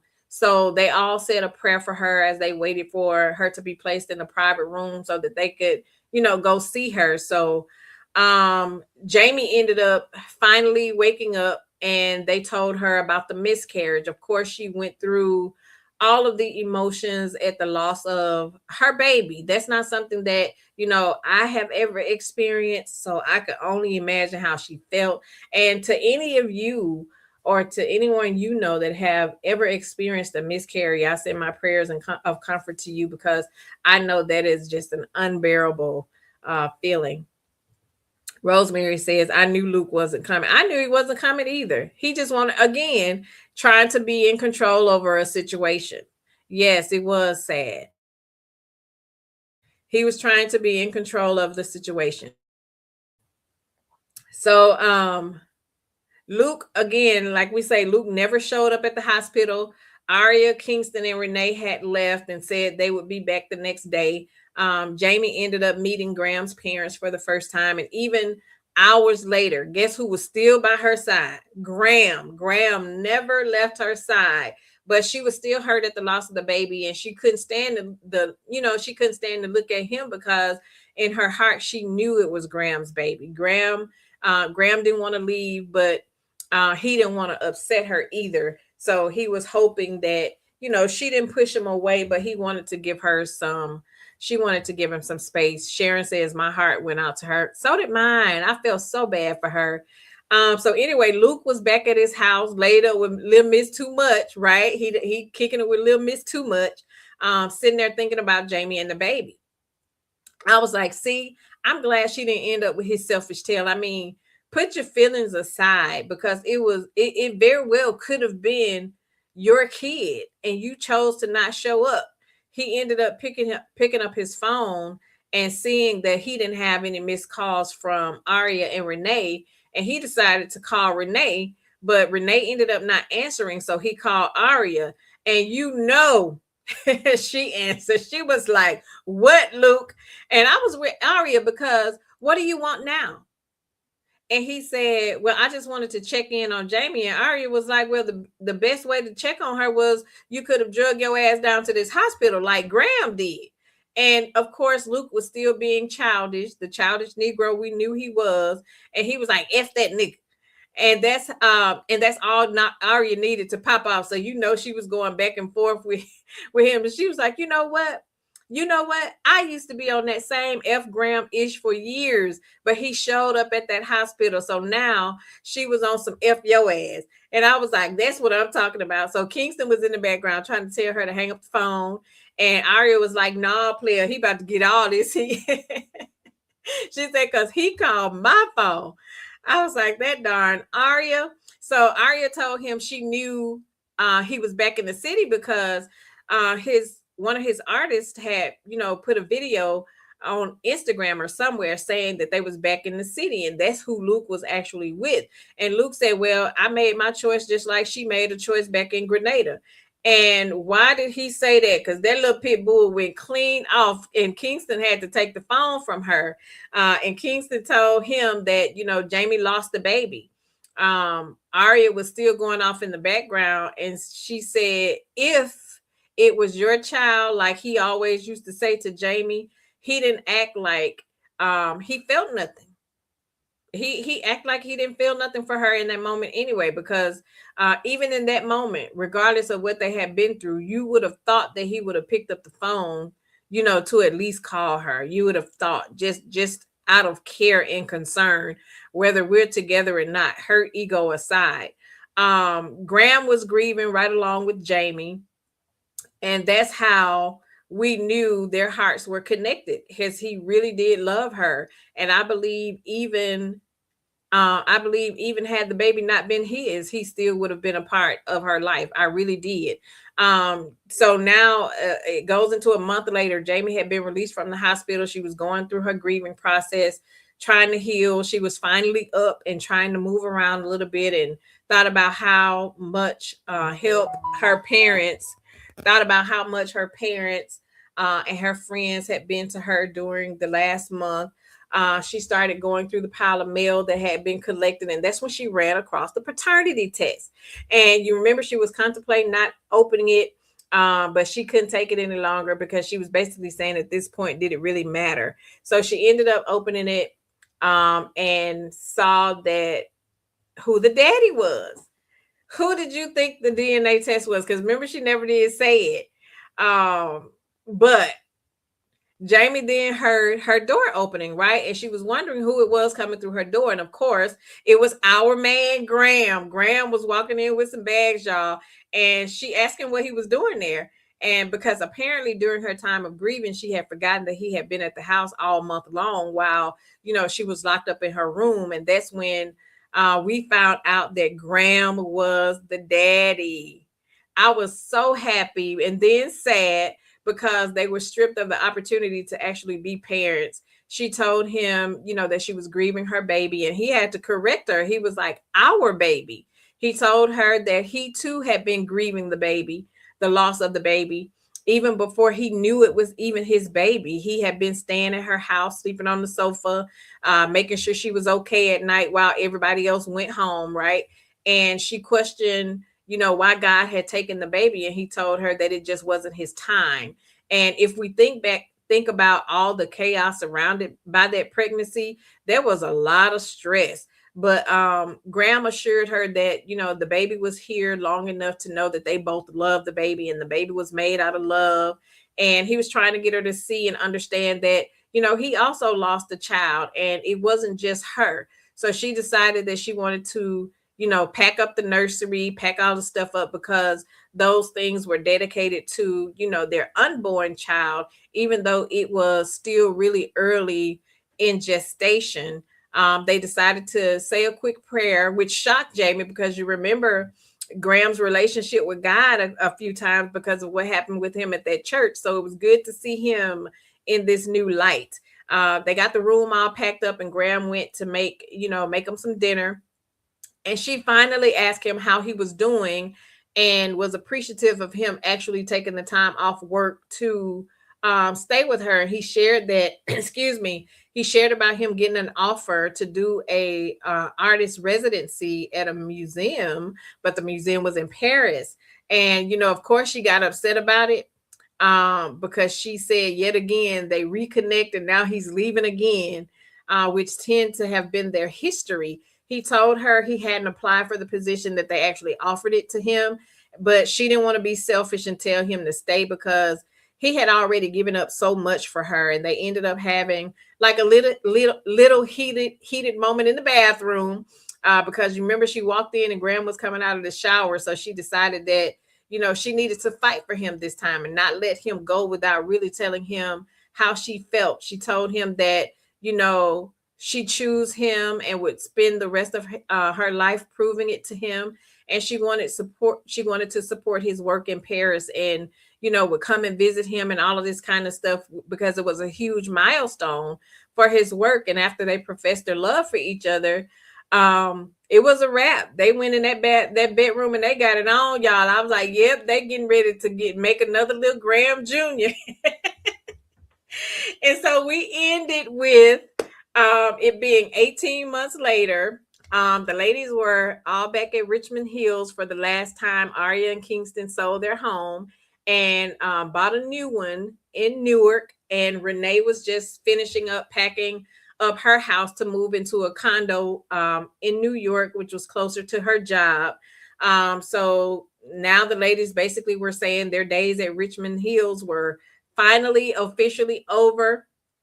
Jamie ended up, she got a Google alert on her phone, that darn Google alert. And she was happy to see that Luke had finally settled down. And there was an announcement that he was getting married and he was no longer, in the wild stage of him being with the different women. He was now settling down. You remember his artist that was on the plane with him, Zuri. Remember she was telling him that he wouldn't be able to chasing all those different women and sleeping with all those different women wouldn't help him move on from Jamie any faster.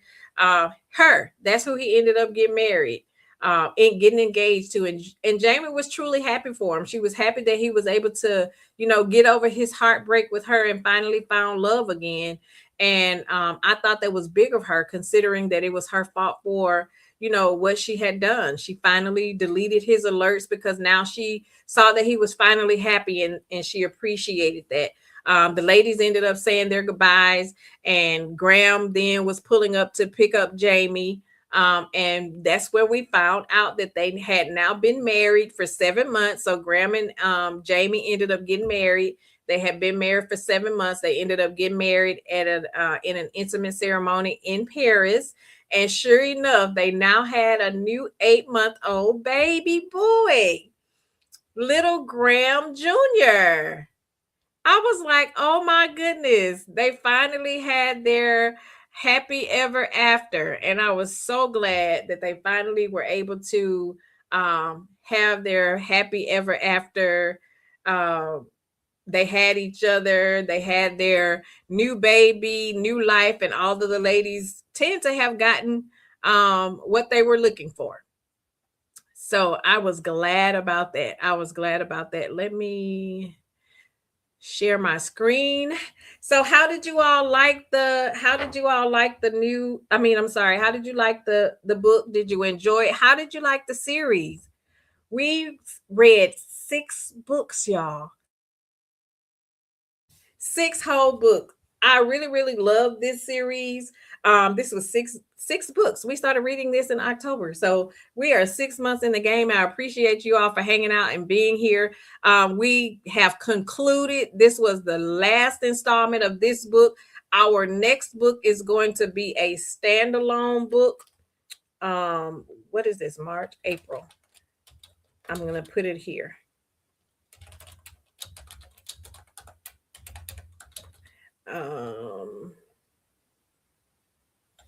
Let me make sure it's the right one. Let me make sure I have the right one up. Hold on 1 second, y'all. Because it's 2 after the storms. I want to make sure I'm giving you the right one. Yes. Let me put it in the chat.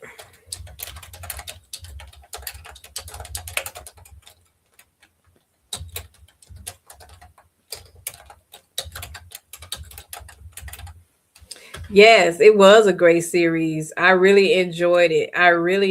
Rosemary. Great series. It was a long series. We had six books, 6 whole books in this series. So our next one is going to be a standalone. It's a one and done.